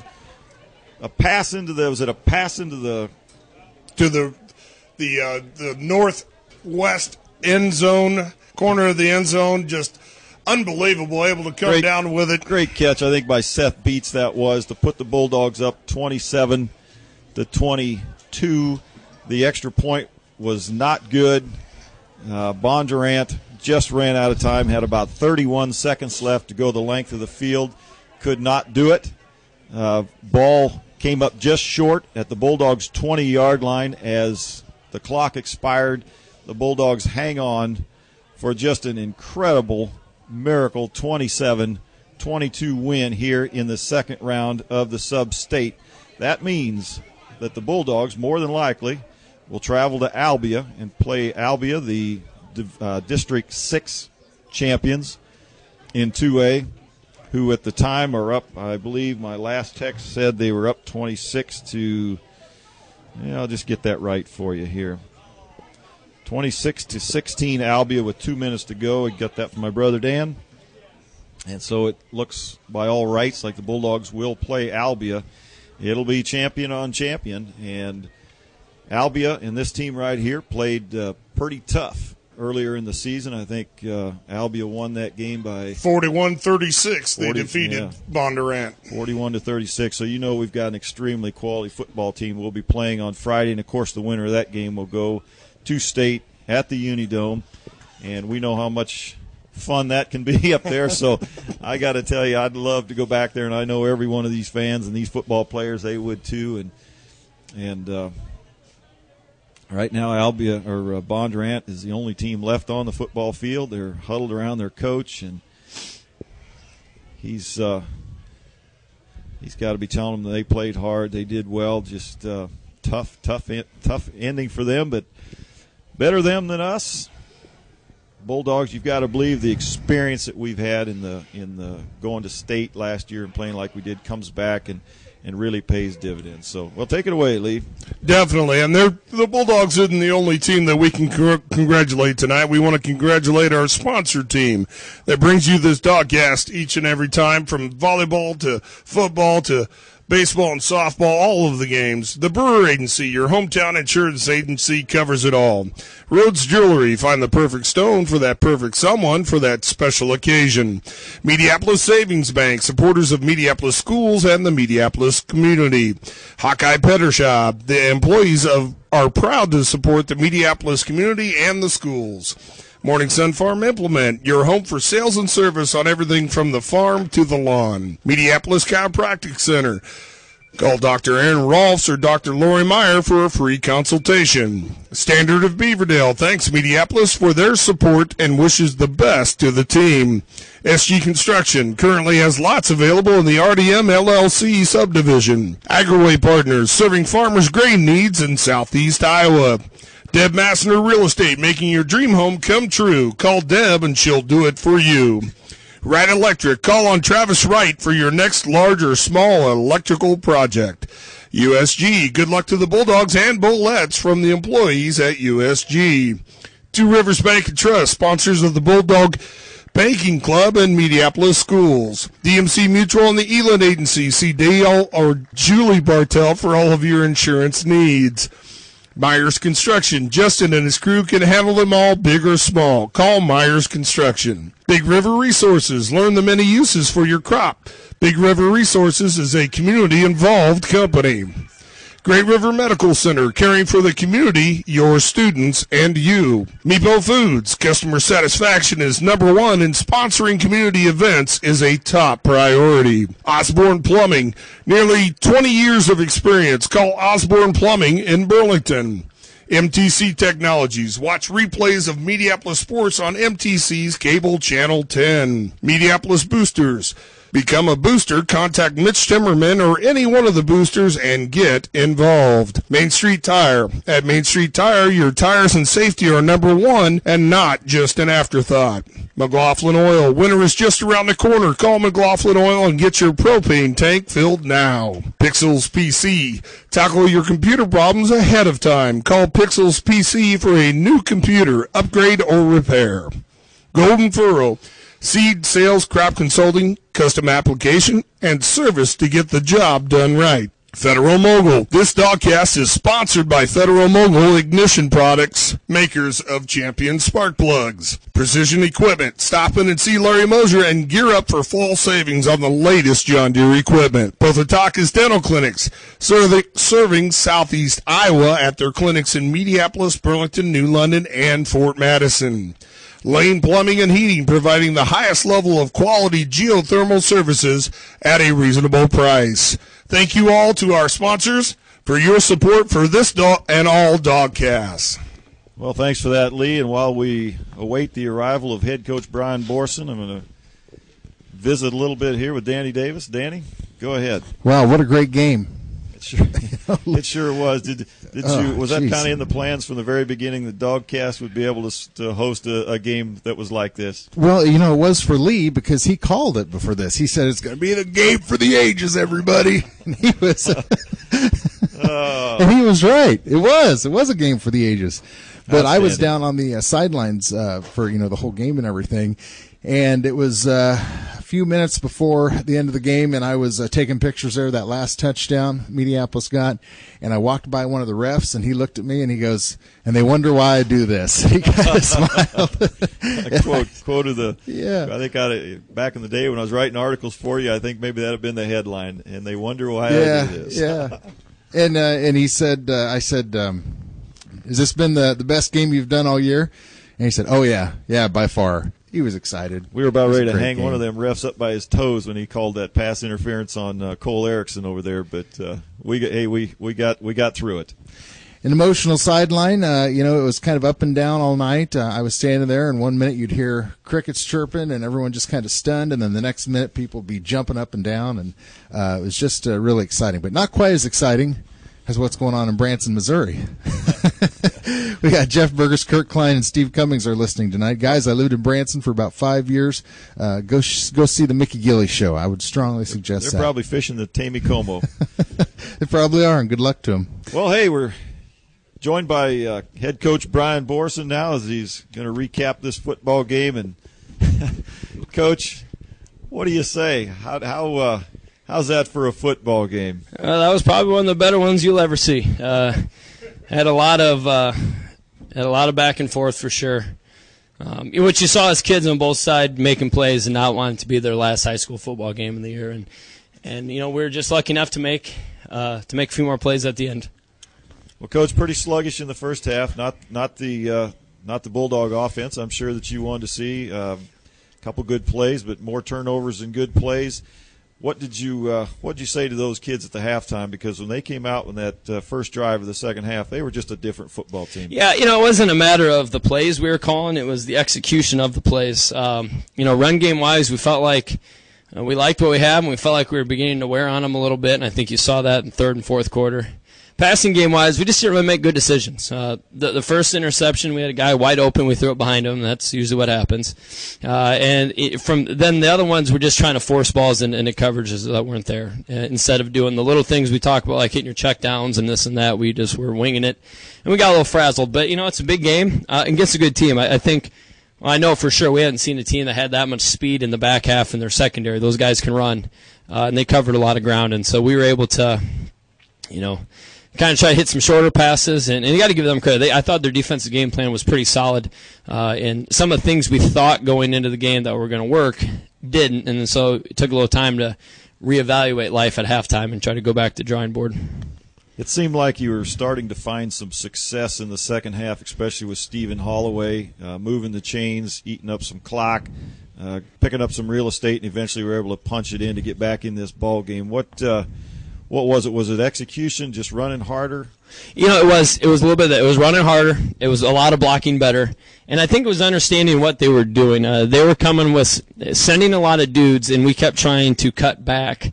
We would see it be kind of closed up front side and try to cut back. The problem with doing that is we're cutting back into guys that are unblocked. They have 8 in there. We got 7 blocking. So there's going to be one guy that's going to going to be unblocked. And so that was a problem. I thought our vision in the first half wasn't so good, and our vision in the second half was much better. And we just started to, ram it in there and see what happens, and we were able to do that much more effectively, from there on out. Well, let's set up the last play. Just kind of a ho-hum little series of events that took place with about a minute and 4 seconds left in the game. They've gone ahead. They went for 2. Were successful after the penalty, moved the ball halfway to the goal line. Mm-hmm. So you're down 1. You got about a minute left in the football game. It looked like you went for the naked backfield. You spread the field. What we were looking at in the first play was a play we run everybody deep and try to hit the R crossing a short pass under. We run everybody deep and try to hit a short pass underneath, and hopefully the idea was to get some yardage, get out of bounds, and save a timeout. It kind of worked just the opposite, where Drew was able to scramble and get himself out of bounds. That's a big deal to stop the clock, because that set up what we ran. I don't even remember what play it was that we ran. Yeah, it was 388 switch on the next time out of a tight set where the guys crossed a little bit, and just able to make a good throw. It was a heck of a catch by Josh on that. And then we went old school on that touchdown. That was a play we ran a lot with Jesse, and that was something that we knew coverage-wise we might have him. And Seth was kind of battling a little bit of a hip. His hip was bothering him all game, and man, that was a heck of a catch to make at the end of the game there. He's done that time in and time out. Well, that was, and you're exactly right. What a catch by Josh Osborne, 20-yard line to set up a very doable pass into the end zone, though. But yeah, we could see that Seth Beats was a little bit gimpy, but boy, what a testament to the senior to fight through the injury, through the pain, and make a play like he did with 31 seconds left in the game. Yeah, just really phenomenal.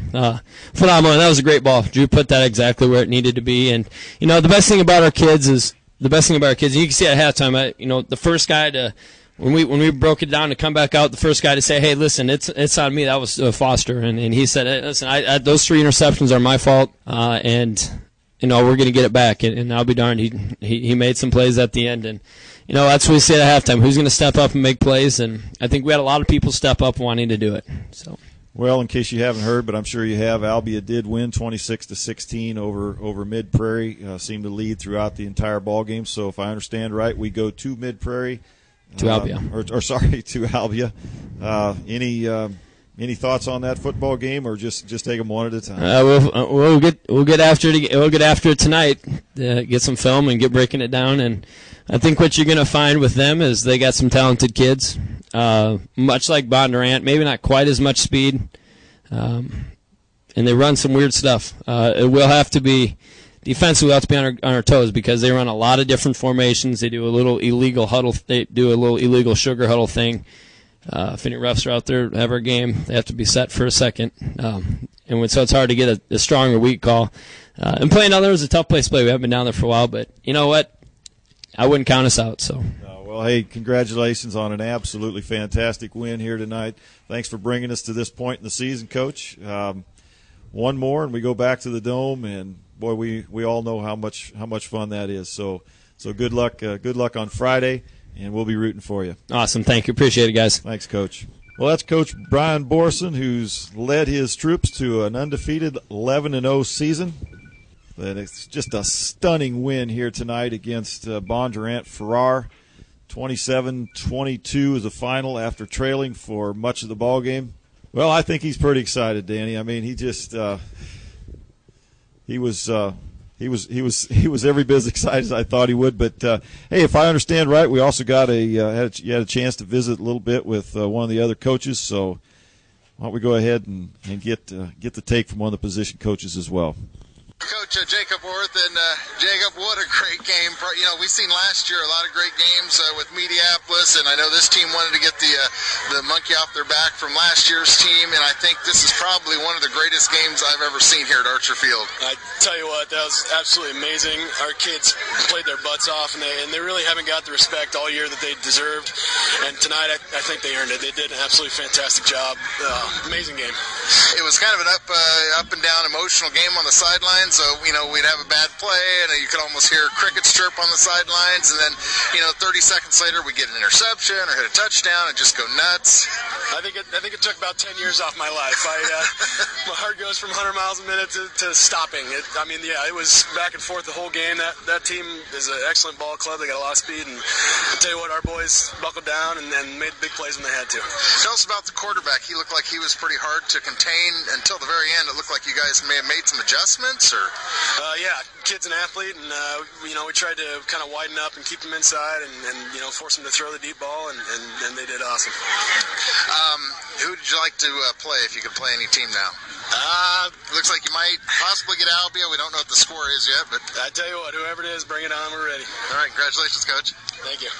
It's about as good a football game as you'll ever listen to. We want to thank all the listeners, both from Mediapolis and Bondurant Farrar. I'm sure there's a lot of emotions on both sides of the football. There certainly was a lot of emotions up here in the booth. So, best of luck to both teams. That's a quality football team that we played tonight. Mediapolis, of course, will go on to play Albia at Albia on Friday night. They're going to have their work cut out for them, Lee. So, Well, we want to thank everybody again. See you next Friday night. This is Bill Schrock for Lee Kerr. Good night, everybody. Good night.